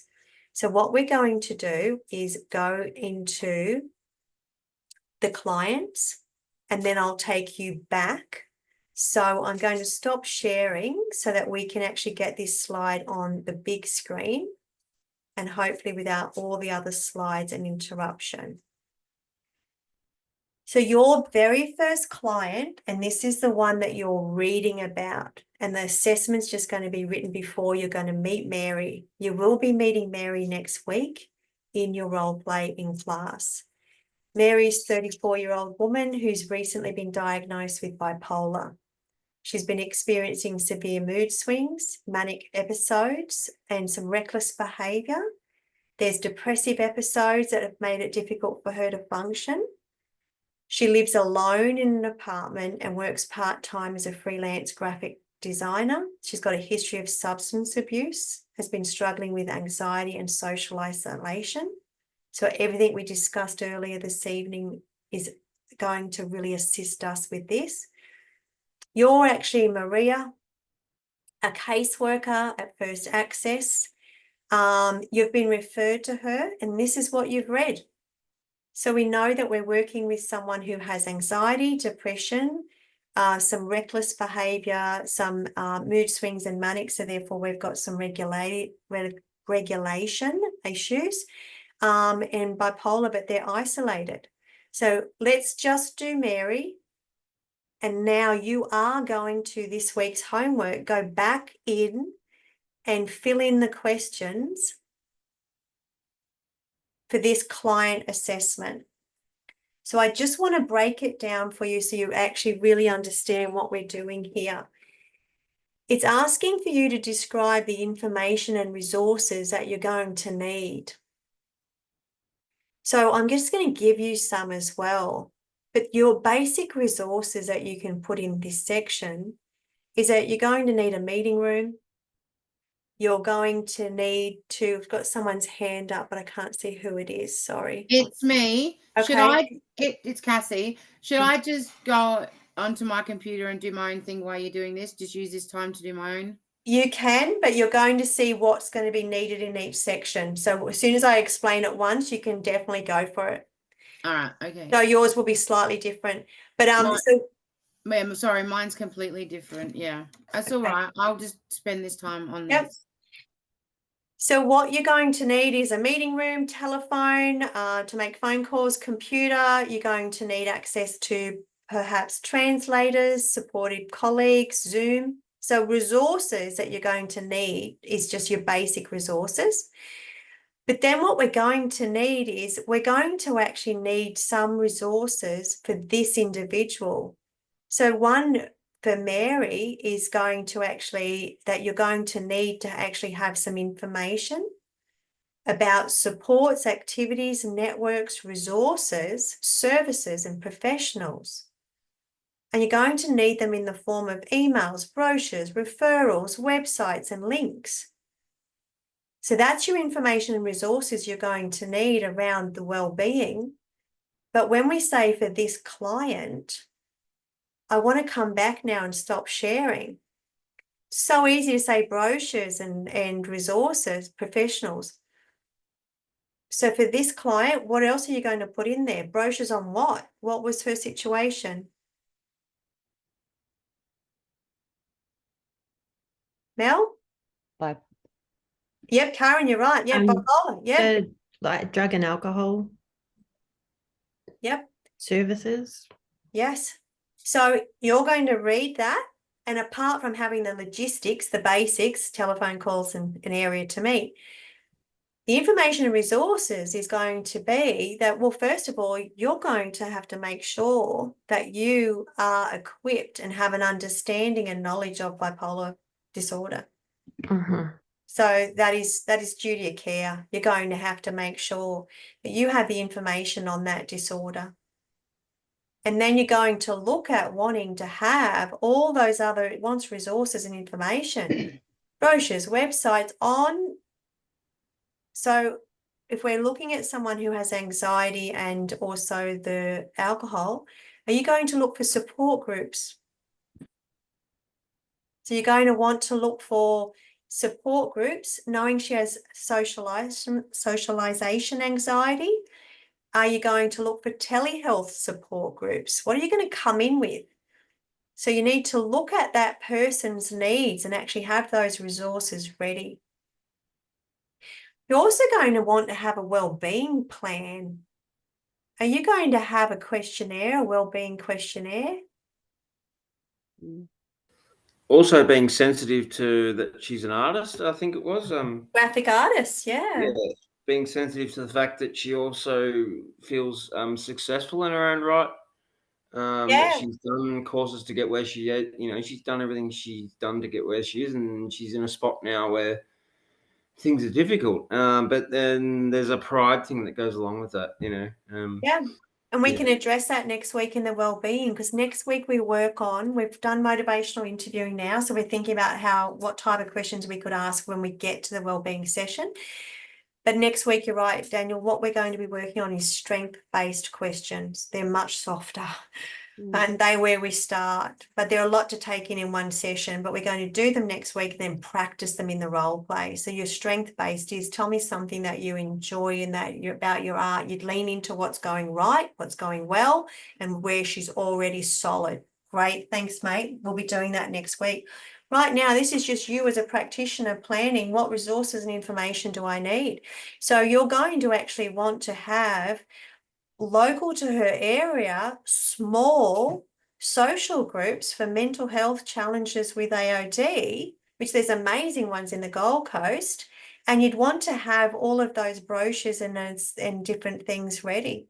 So we don't know her financial situation, we don't know, but we do know that she's very isolated.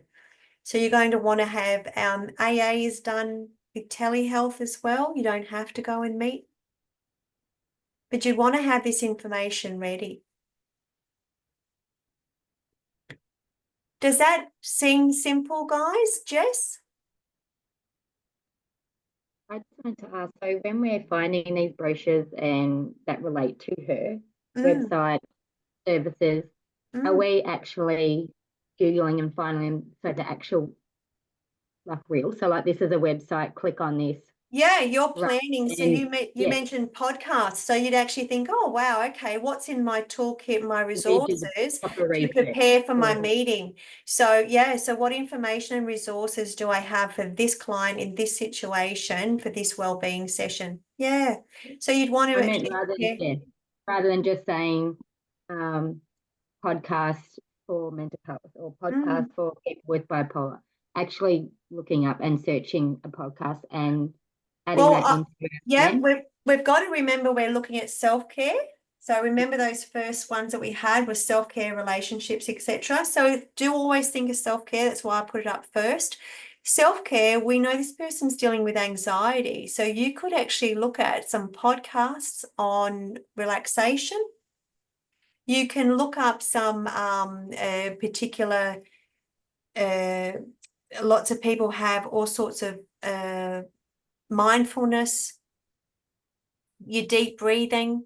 So some people, when you go to visit them, they'll actually take you through the deep breathing, but they'll also give you a brochure. This person is looking at needing definitely some support in co-regulation. They're manic. So we're looking at calming. So some people have all sorts of headspace, lovely audio. So you're going to want to give them things they can do at home immediately to work on balancing that emotions. And if you can make it social, as you say, Jess, just with podcasts, boom, you're covering many things.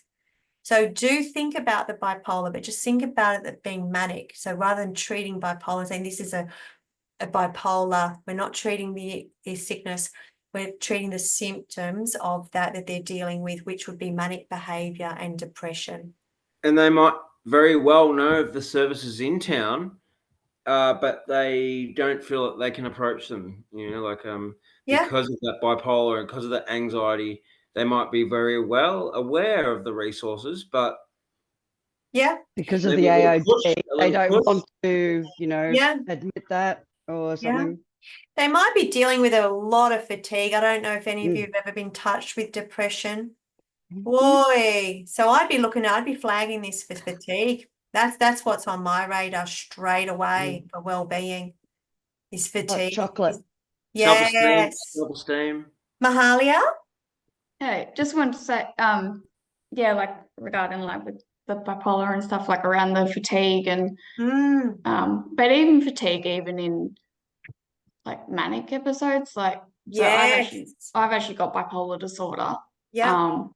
And I deal with more of the depression. So I go, and then I have mania, but it's hypomania, so bipolar 2. Yeah. And so managing around that, but it's also like even in manic episodes, like I'm, you're not always high functioning either. Like it can be self-destructive, but it can be. Thank you for really highlighting too, is that we really need to really know and refresh. Oh, bipolar 1 and 2, what was it again? Bipolar 2 doesn't have the crazy mania episodes. They don't cycle back and forward as much. Yeah. Whereas the others can cycle back Oh gosh, just rapidly. so I have, fast. I can go through months without an episode. Yes. There's less cycles for you. Yeah. And the mania is not as dramatic, but this person has got the risk behavior, so I'd assume that their mania is actually a little bit more the other. The other thing that you've got, Mahalia, is that unfortunately the lows that come in the depression for yours are way, way lower. That bipolar is not the same thing. They almost need to give it two different names. Yeah, so when I was diagnosed, like I was in a hypomanic episode at the time. I was in it for about 3 months. Went and saw a psychiatrist and he's like, oh, you know, you're bipolar too, and you're currently manic. And I was like, oh, okay. Gave me meds, and it still took a while for it to calm down. But then, like, you know, there's still a lot of stigma and stuff attached to that's bipolar, and how many people have told me, you know, you don't swing between the highs and the lows, and, you know, I can function for a couple months without an episode, and, you know, or going off medication. That's a massive one of, if I'm in an episode, someone goes, oh, you stop your medication. And it's like, no, I'm just having an episode. Medication doesn't necessarily fix it or stop it. I really appreciate you just flagged the medication though, because in this particular case, which we've really got to assess, that's where we're what are we looking for? It mentions newly diagnosed. So we've got that iatrogenic. I never know if I'm saying that right, but you remember from last class. These meds might kick in and they may not be the right dose at the right measure. So this is a very tricky thing for this person to navigate. Their well-being may take a negative turn because of their new medication. A lot of the medications have a lot of like crappy side effects. And then going through different medications, finding which one works, mixing the medications, and it's a process. Even as you mentioned, and as you've mentioned as well, Mel, getting the right support person. What if they're actually currently seeing a psychologist that's disagreeable to them? So is this a go slow?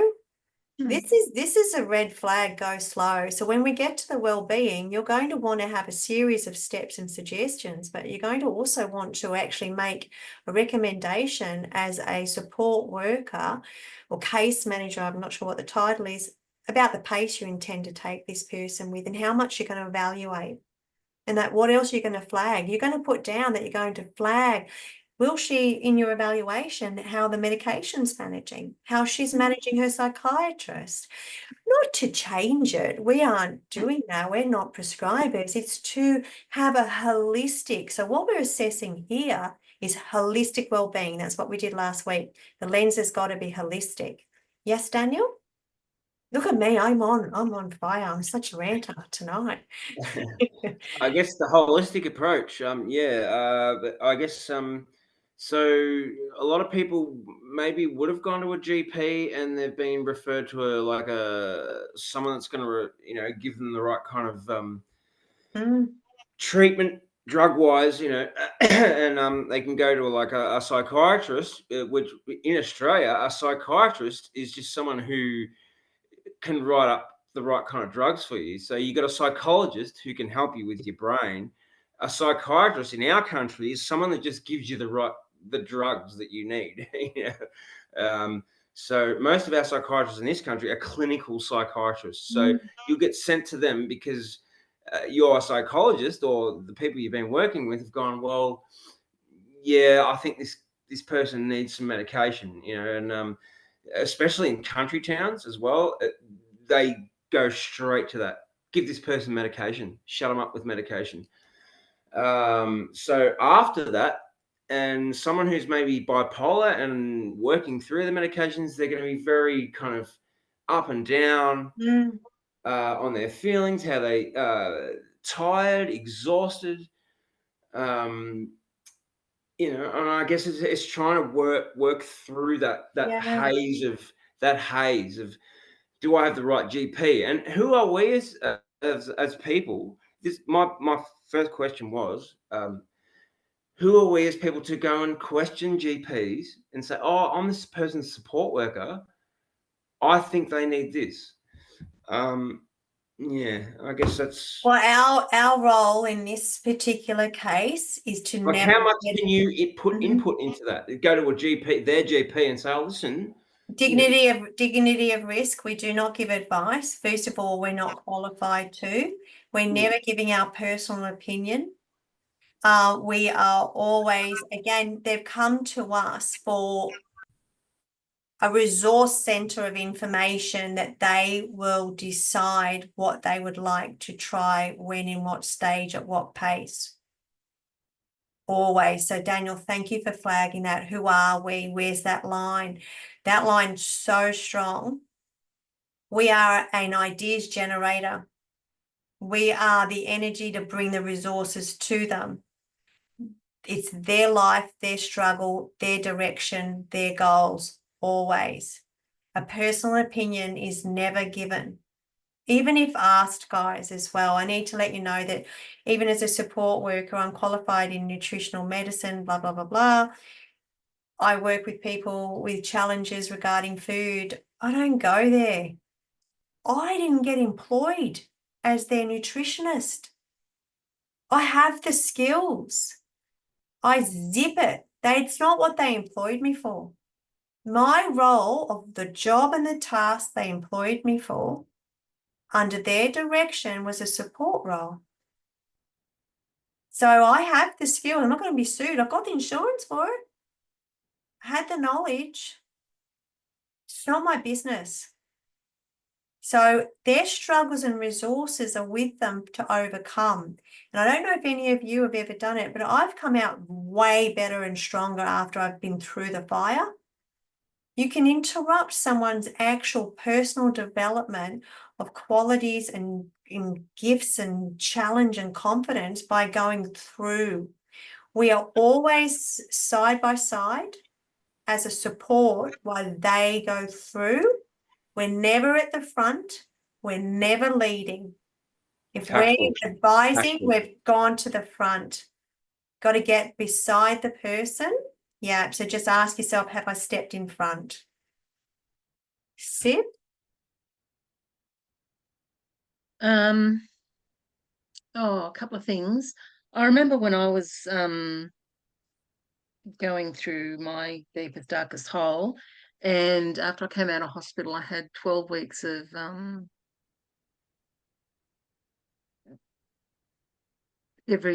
visit every couple of days by the acute mental health team, and I work with a psychologist 3 times a week.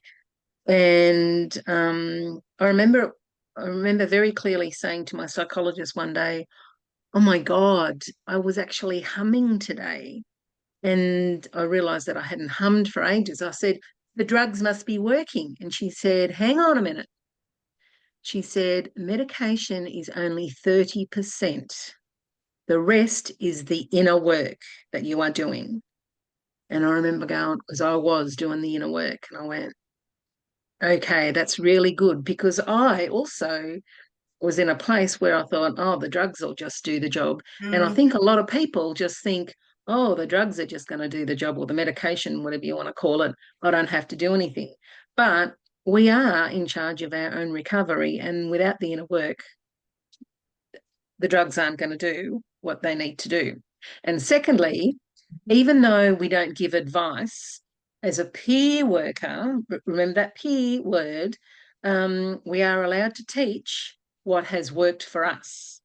Absolutely. But also,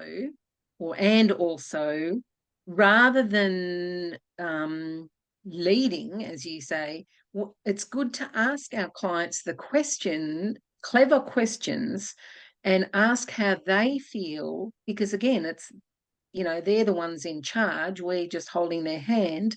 How they feel, if they agree with their doctor, or if they would like to see another doctor. Like, I'm in a small rural town. We have very few choices out here.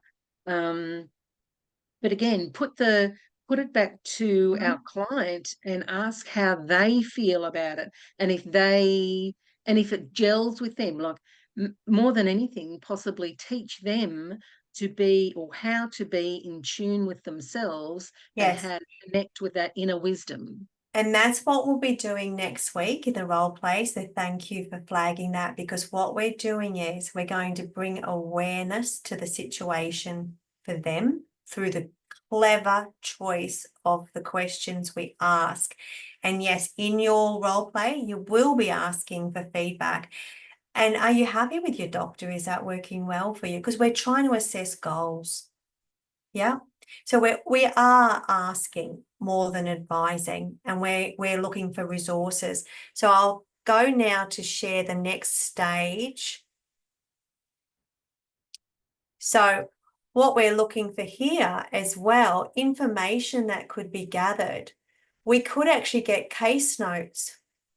Any other supporting documents? Does this person have any physical or mental health? I hope you're writing all this down, everybody. Physical or mental health reports. Is there currently other plans in place?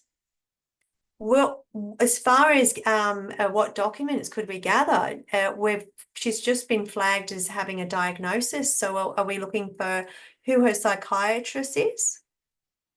Are we looking for any history of any hospitalizations or medications? So this is preparatory, preparing work. So we're wanting to look at any information we have regarding support systems. Is that in the case notes? Now we're going to move on to the stage 2 of the client assessment. And this is where we're going to begin to prepare. We've looked at the resources and information. We've got to get to know that we know what the client is dealing with, their current challenges. And if we've got some resources to work for their situation, and now working with them. We're going to actually start in this section to put the strategies that you're going to do to work collaboratively with the client. So this is where, and I'm just going to rattle it off because you already know it. The strategies you're going to work collaboratively is everything we've talked about tonight, guys. You're going to build the rapport. Make sure you've got autonomy, respect dignity of risk. You're going to work with encouraging agency, enhancing independence. These are your strategies to work collaboratively, not dictatively. We're not taking charge, we're working with them. We're going to remain person-centered, client-focused. We're aware that the client has the right to choose. We're going to use respectful communication, active listening. We're going to look and identify their coping strategies. We're going to stay holistic. We're going to use a recovery-orientated practice. So the strategy is that you're going to collectively work with them. Now, that's your first bit. And then the next bit is to explain and relate to the domains of well-being. So what you're going to want to do, the strategies for explaining and relating to the well-being, is to use open and closed questions.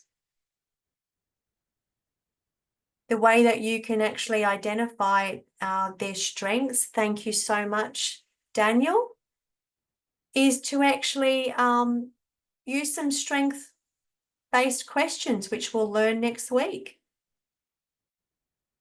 You don't have to have them in a document, but you can have them ready. You've got your strength-based approach. You've got your motivational interviewing. You're going to also, the way you're going to discuss the strategies that you're going to work with is that you're going to possibly ask them, got to admit someone's late. You're going to actually ask them about their support system, their community resources, their values, their goals. So if you're going to do that, to identify their strengths, and you may want to have a goals question. And how are you going to explain and relate to the domains of well-being? Well, all of those goals will be about the holistic well-being, physical, emotional. So that's how they're going to relate.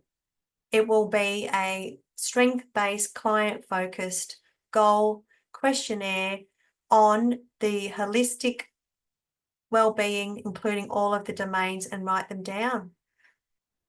So this is about you, working with them. How are you going to do it? You're going to want to actually be able to identify their self-care routine. So in this particular case, we now need to go to Mary. Discuss the strategies that you're going to use to work collaboratively with Mary as your client.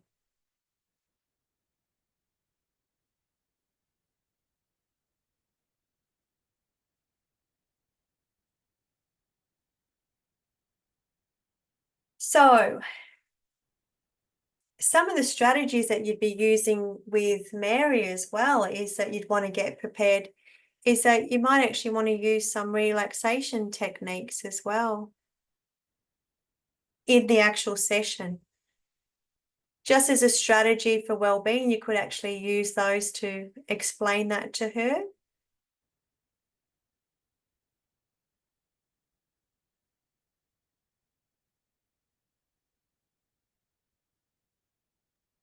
Anyone got any ideas for this section?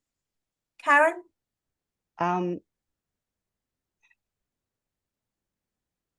Sorry, I'm not none of that just sunk in. That's okay. So it's I don't understand. So it's strategies that you're going to use to work with the client collaboratively. And that's what we're trying to actually put in this section. And that is where you would actually say that I would make sure that I allowed Mary to make her own choices. Therefore, my strategy is to be person-centered. This is where we're making sure that you're preparing to work with the client. So a strategy that you're going to use to work with Mary. Is that a strategy? Hmm? You would write down as an answer to that question, a strategy would be to be person-centered. You can put that in there, yes. Because this is asking you how you're That's going to work. half-assed, isn't it? Pardon? Isn't that like it's not really saying anything. It's asking for strategies about that as general as general can get. Being person-centered is general, isn't it? Well, what you're putting here is how are you going to show that you're person-centered? Use active listening. Are you saying that's like common sense, Karen? Are you like saying, well, that's it's common sense? I just don't understand how this is actually well. Is it just common sense and I'm not understanding that? What you've got to remember too is that you've been studying this for a while, so every single unit comes up with the same thing. For some people, who are watching every time I'll never get it. Yeah, they're watching this recording for the first time. So what can happen is they've never heard of person-centered. It's their first unit. It's their second class. So what we're looking for is that we're looking for strategies that you're going to use to work collaboratively. How can you actually show that you're going to work collaboratively to identify their strengths? So you've got to work with the client. So to identify their strengths, you're going to use strength-based questions, attentive listening, active listening, whilst asking strength-based questions. You're going to use motivational interviewing. I thought we were supposed to steer clear of motivational interviewing. No, you can, if it's appropriate. So these are just some strategies. So in this case, we're looking at our client. And in this case, would you put that down? Would you put that as a strategy for this client? And that's what we're trying to see. What strategy? Not at this stage. Exactly. So put down that I would not use motivational interviewing as a strategy to identify strengths and goals with this client because I feel it is too direct and she is too vulnerable. This is what we need to see. What strategies you're going to use. Tell us what ones you wouldn't use and tell us why. Duty of care. This lady is actually currently having some very big depressive and manic. Motivational interviewing is not appropriate. That's wonderful. You can say, these are the strategies that I feel are appropriate, and that it's the very simple ones for this particular client. And that is that that the strategy you're going to use to identify their strengths is going to be some softer, gentler, strength-based questions that are going to be very few. So it's about how would you work collaboratively with the person in this condition? Knowing you've got all your toolbox, what are you going to bring out? You're going to bring out your big drill. You're going to bring out, so what's appropriate for Mary as strategies? Because you've got to identify their strengths now. Yeah, So look at the case study, Karen. look at the case, look at your toolkit and go, okay, I'm going to now plan. This is an assessment.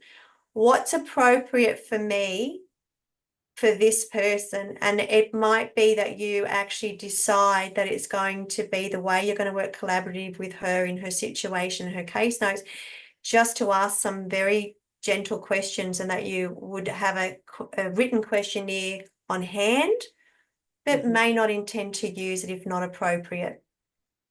This is going to be a very slow first session.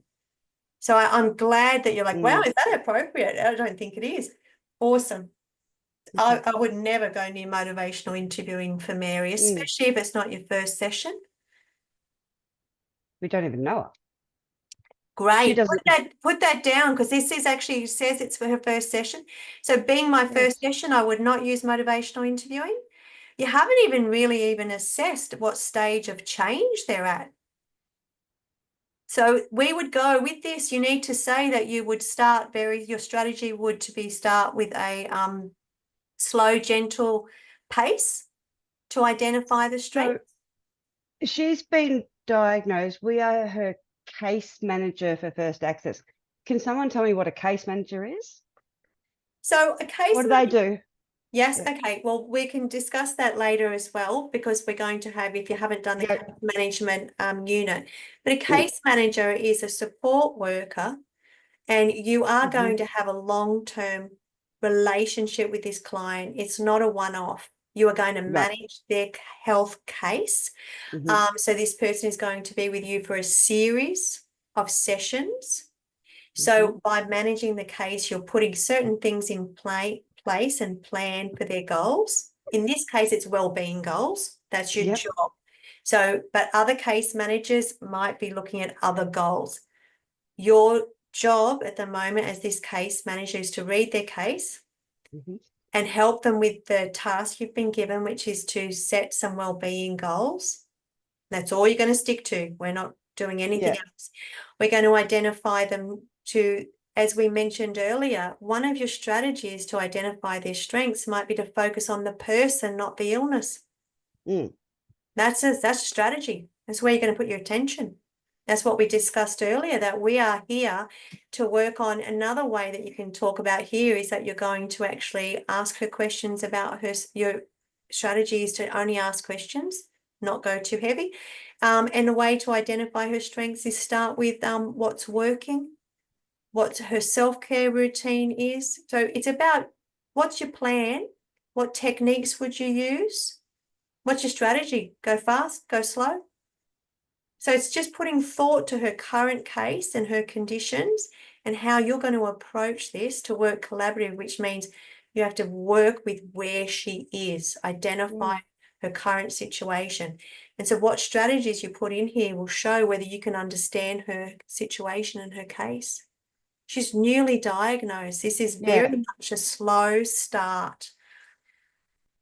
So you can say along the lines of, well, if she presents at the appointment in a heightened state, it's going to affect how you treat her that day. Perfect. That shows you've read the case. Yes.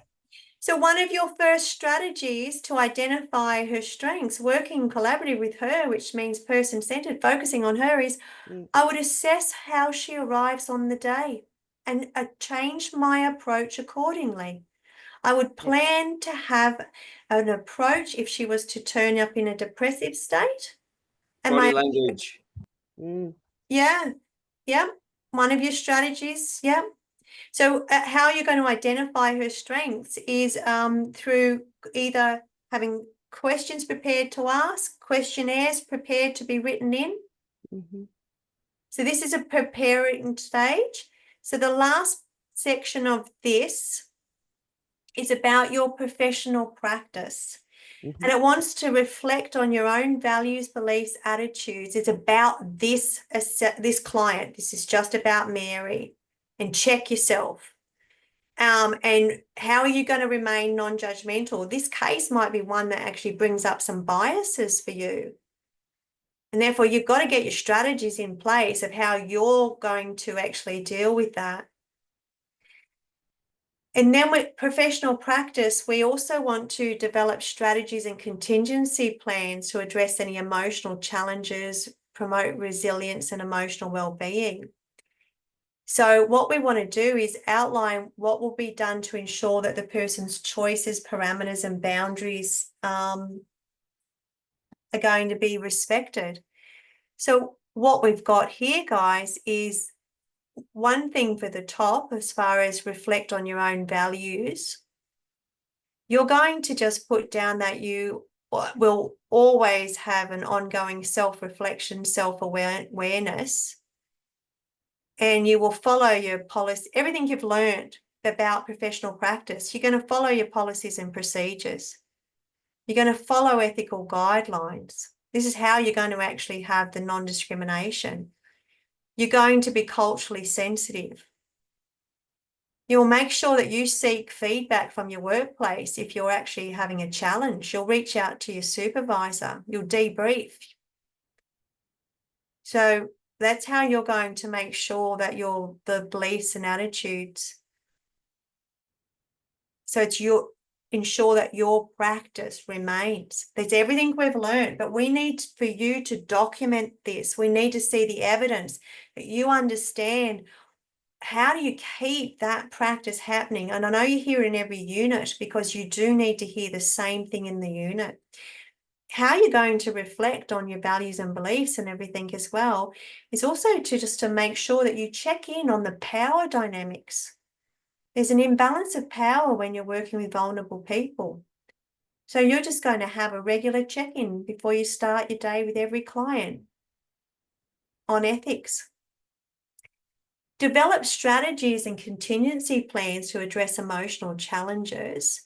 Outline what will be done to ensure that the person's choices are respected. And again, what you're looking for there is that you're always going to make sure that you are being culturally sensitive, open-minded, keeping your professional boundaries. You'll discuss the client's preferences and topics, not your own. You won't give advice. Now here as well, what plans are you going to address for emotional challenges, resilience and emotional well-being? So what you've got to look here is we've got depression to deal with. So emotional challenges, resilience and well-being, even under professional practice for yourself, it's self-care for your client and yourself.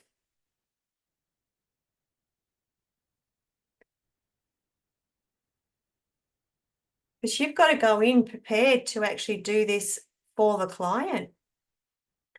So again, strategies and contingency plans for emotional challenges and things. Now, you can actually put a note here that whether it's professional practice for you or your clients, you'll always have safety plans and crisis plans. Prepare for setbacks for yourself and your clients. You're also going to want to seek feedback.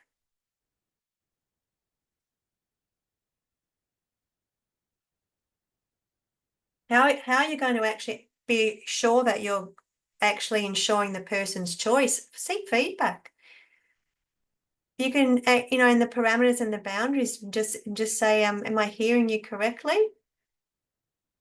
Does that, as you said, Karen, ask them, and how does that sit with you? So you're going to always want to keep a feedback loop.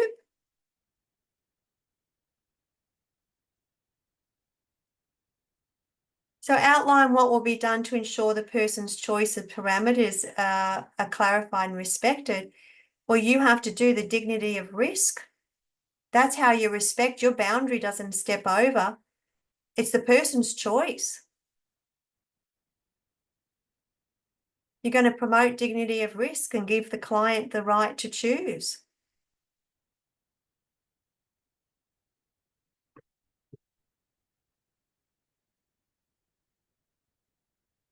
Does that all make sense, guys? Alana? Got your mute on, babe. Because I'm just starting. This is a Yes. bit, I think, further, but I'm getting to be curious. When you're suggesting, because like you said, it's a person's choice, so you can't push, really, they have their own choice, right? So is it possible you're gonna give them a different choices of strategies and they're gonna pick that for themselves, and then the feedback, if the strategy they use will be effective for them or be the one to suit for their needs? Is that what you mean? Yes. So next week, what we'll do is we'll actually do the role plays where we ask them the strength-based questions to identify their desires, their goals, their health, well-being, and we'll then give them ideas and resources. And then, yes, after that, we do an evaluation to say, and how is that working for you? Our whole goal is to enhance and improve their well-being, to improve their mental health condition. Yeah, because we're But that's trying. the aim. Yeah, because we're trying to apply a strategy that they will not having a bad experience, right? Because instead of helping them, if they have a bad experience, then it gives them the idea that they don't want to seek for help or support. Yes, so that's why we go slow.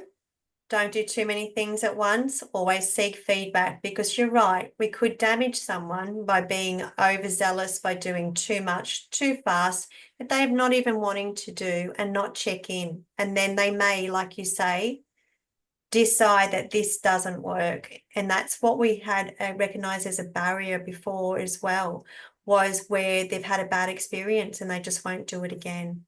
We could create that. Yeah, because they thought that all practitioners are the same. And that's why we're checking in here in your planning section. How are you going to approach this? What's your strategy for Mary?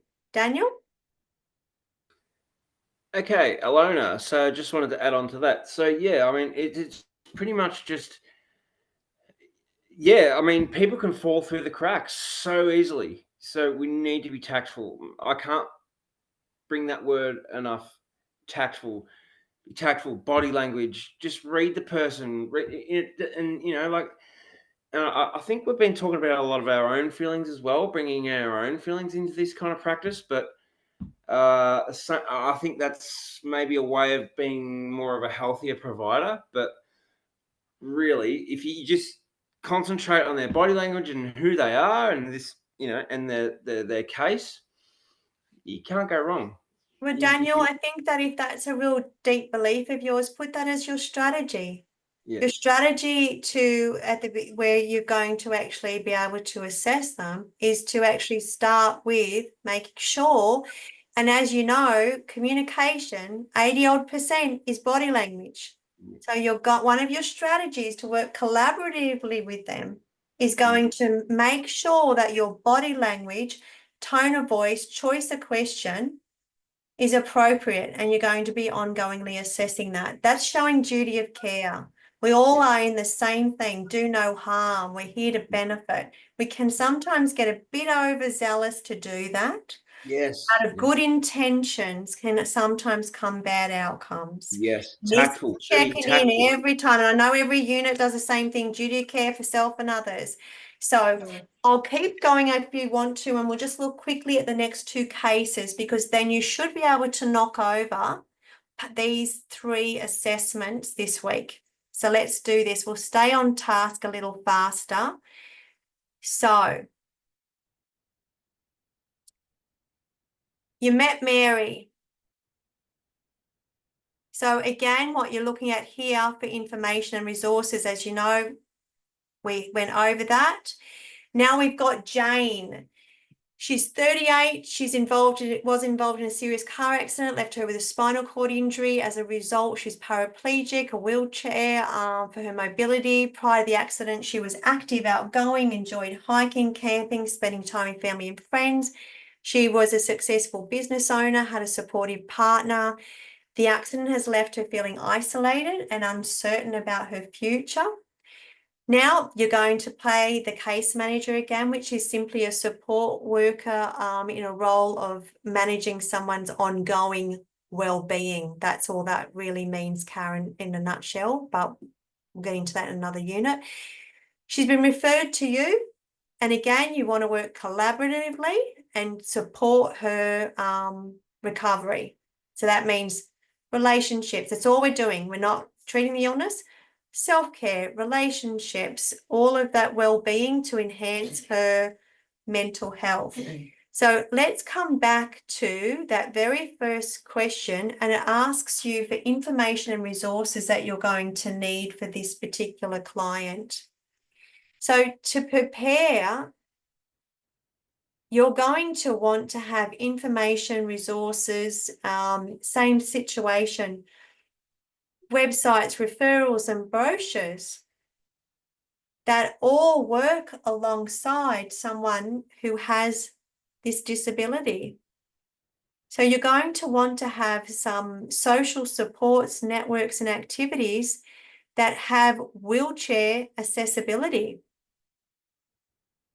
You're going to possibly go, wow, okay, woof, I know lots of support groups, but I don't know if they're actually accessible venues. There's a little bit more to do as far as this is concerned. Do you even know anything about someone in the state of paraplegia? Do you actually know what happens for them?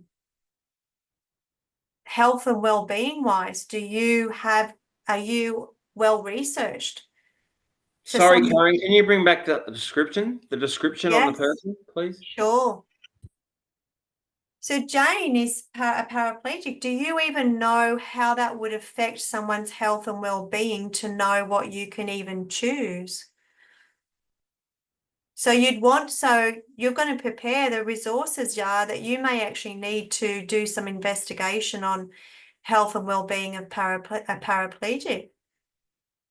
I'll give you a couple of tips because I have a girlfriend, my closest girlfriend is. Unfortunately, depending where the nerve is severed, but for nearly every person who has paraplegia, they don't regulate their body temperature. Can't do it. So we can't go anywhere that's too hot or cold. Temperature, they can't heat or cool themselves like we do. So if they start getting cold, they're really at risk, really at risk. It's a domino effect. Temperature regulation is massive for a paraplegic. So it's not just looking for wheelchair accessibility of how can I go. Everywhere we go, we have to look at every venue. Is it wheelchair accessibility? And by that, it doesn't just mean is there disabled parking. So you'd have to look at one of your resources and information is to research the health condition of someone with paraplegia and what it would mean. So just see what the physical effects are for them, what the limitations are. The other thing is you're going to look at health and well-being. We've got a place in Queensland called Strides. Oh my gosh, it is holistic. They have hydro pools, massage, physiotherapists. It's NDIS. You'd want to look at, is this person perhaps on NDIS? You might want to know some of the places that you've got referral data. Do they have NDIS or are they out-of-pocket expenses? So there's a little bit more at the beginning that you're going to need to put in your planning for this person to show that you've read the case study. So Strides actually they have physiotherapists, they have all sorts of things. So just do some Googling even to fill this in.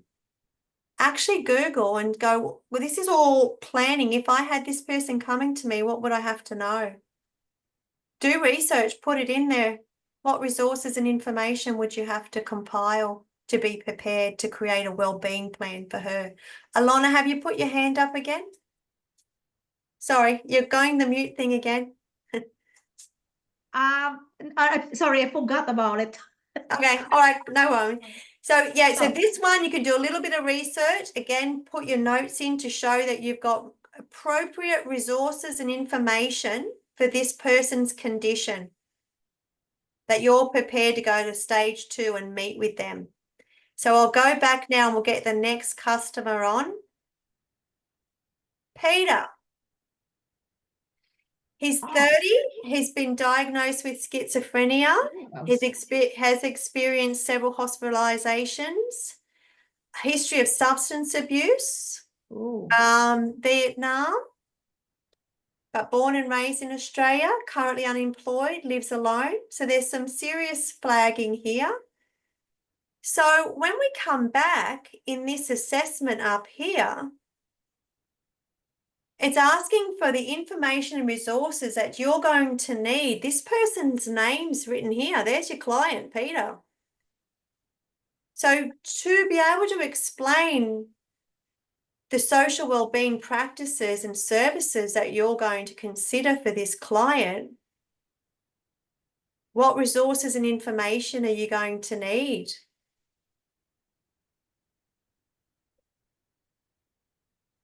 Oh, wow. So you are going to need to make sure that you have an understanding of the Vietnamese culture, and you can write there so that my strategy, and in the second section as well, Karen, would be to be culturally sensitive. That's So it shows you that this case requires a professional approach of being culturally sensitive. You may actually need at the beginning to have some translator. Alana, you mentioned that as well about language. This person, you're going to need to know in advance if this person speaks English. They were born here, you're going to assume they do, but you're going to want to see what other notes. So as we mentioned at the top, some of the resources that you can have is about hospitalizations. Well, this gentleman has been hospitalized. So you're going to want to see if you can actually read any hospitalization reports. Substance abuse, you'd want to actually look at, see if there's any information or resources on any rehabilitation centres that he's actually attended. Has his substance abuse had him already in rehab? So you might even want to get some resources to see if there are any for this person with schizophrenia. Has his substance abuse made him misuse his medication? Unfortunately, you can actually have drug-induced schizophrenia. So do you have enough information on schizophrenia? So in the resources, it might be that you might want to research it more thoroughly and also research drug-induced schizophrenia. In the resources and information for this gentleman, you might want to look, is there any GP records in the case notes? Is there any particular mention of his psychiatrist if he's being treated for schizophrenia, like you say? Is it medicated? How long has he been diagnosed? So that's what we're doing. We're researching. Where can we find this? We could find it in health records. We can find it in GP records. We can find it in all these other documents.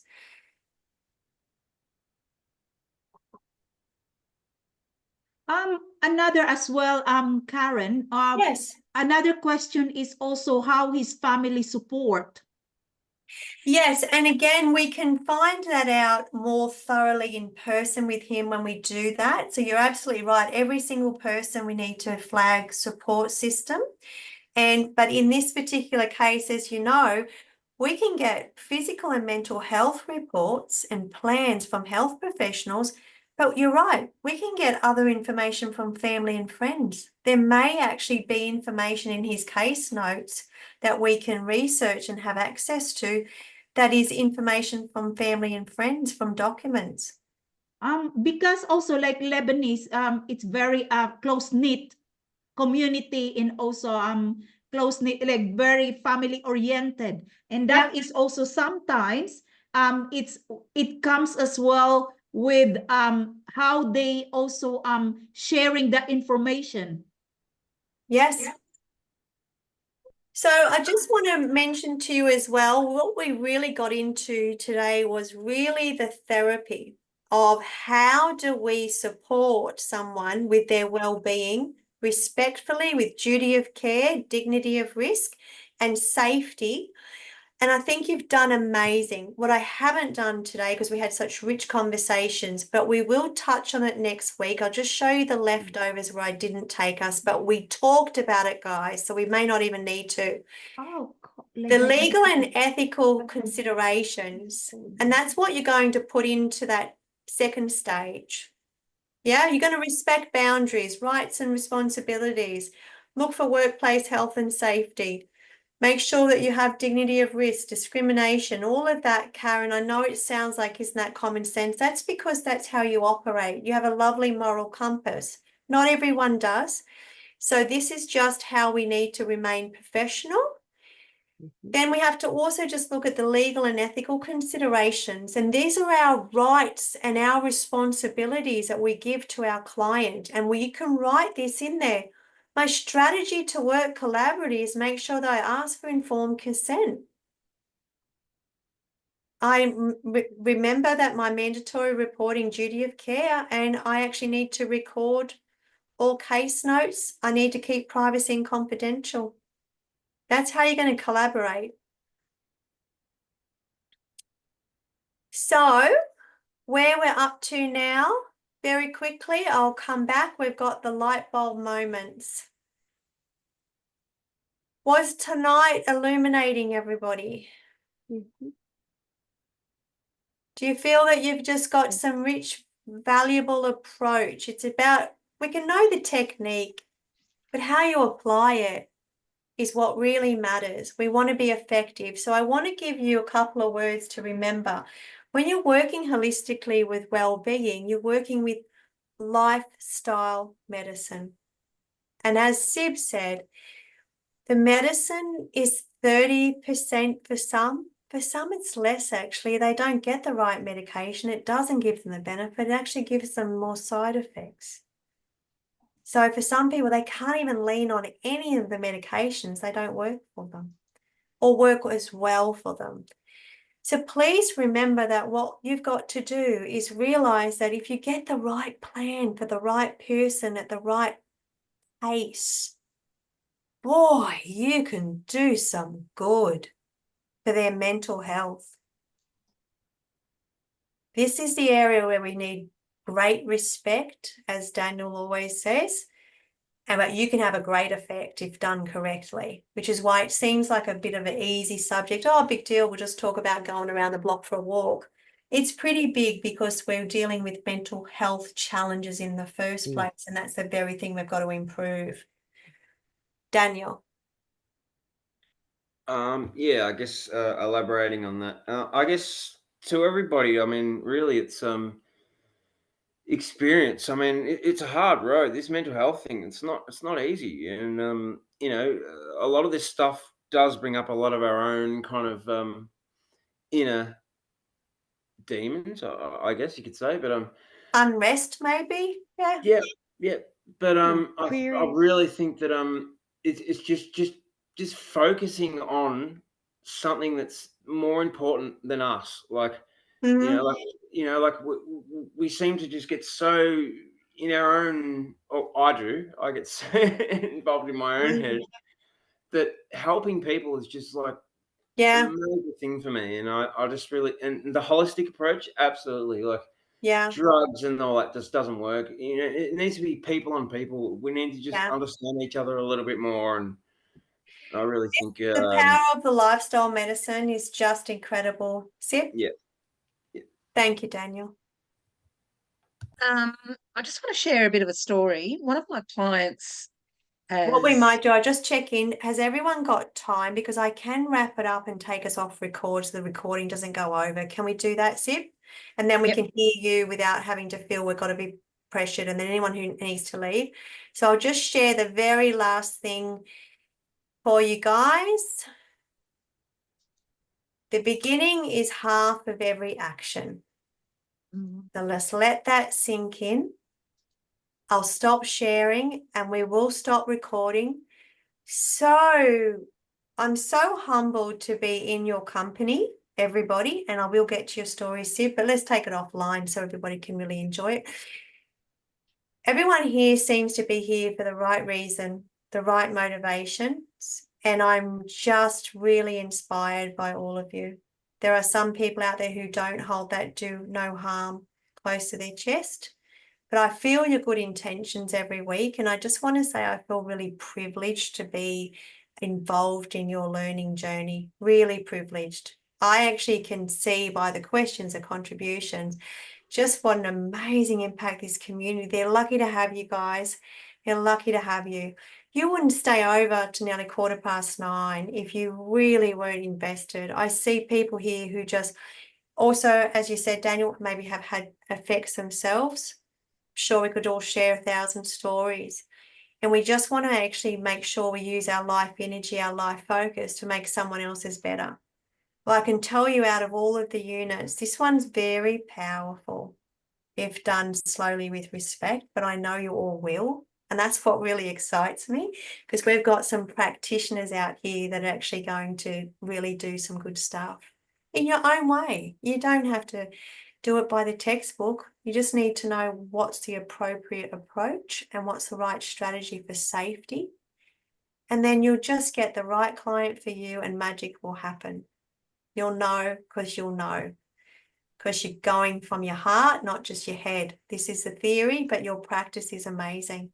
So let's stop that recording on a high just to say, I am really look forward to coming to see you all. Sorry, everybody who can't be with us all the time if you've got to work. Hopefully you enjoy all of our input.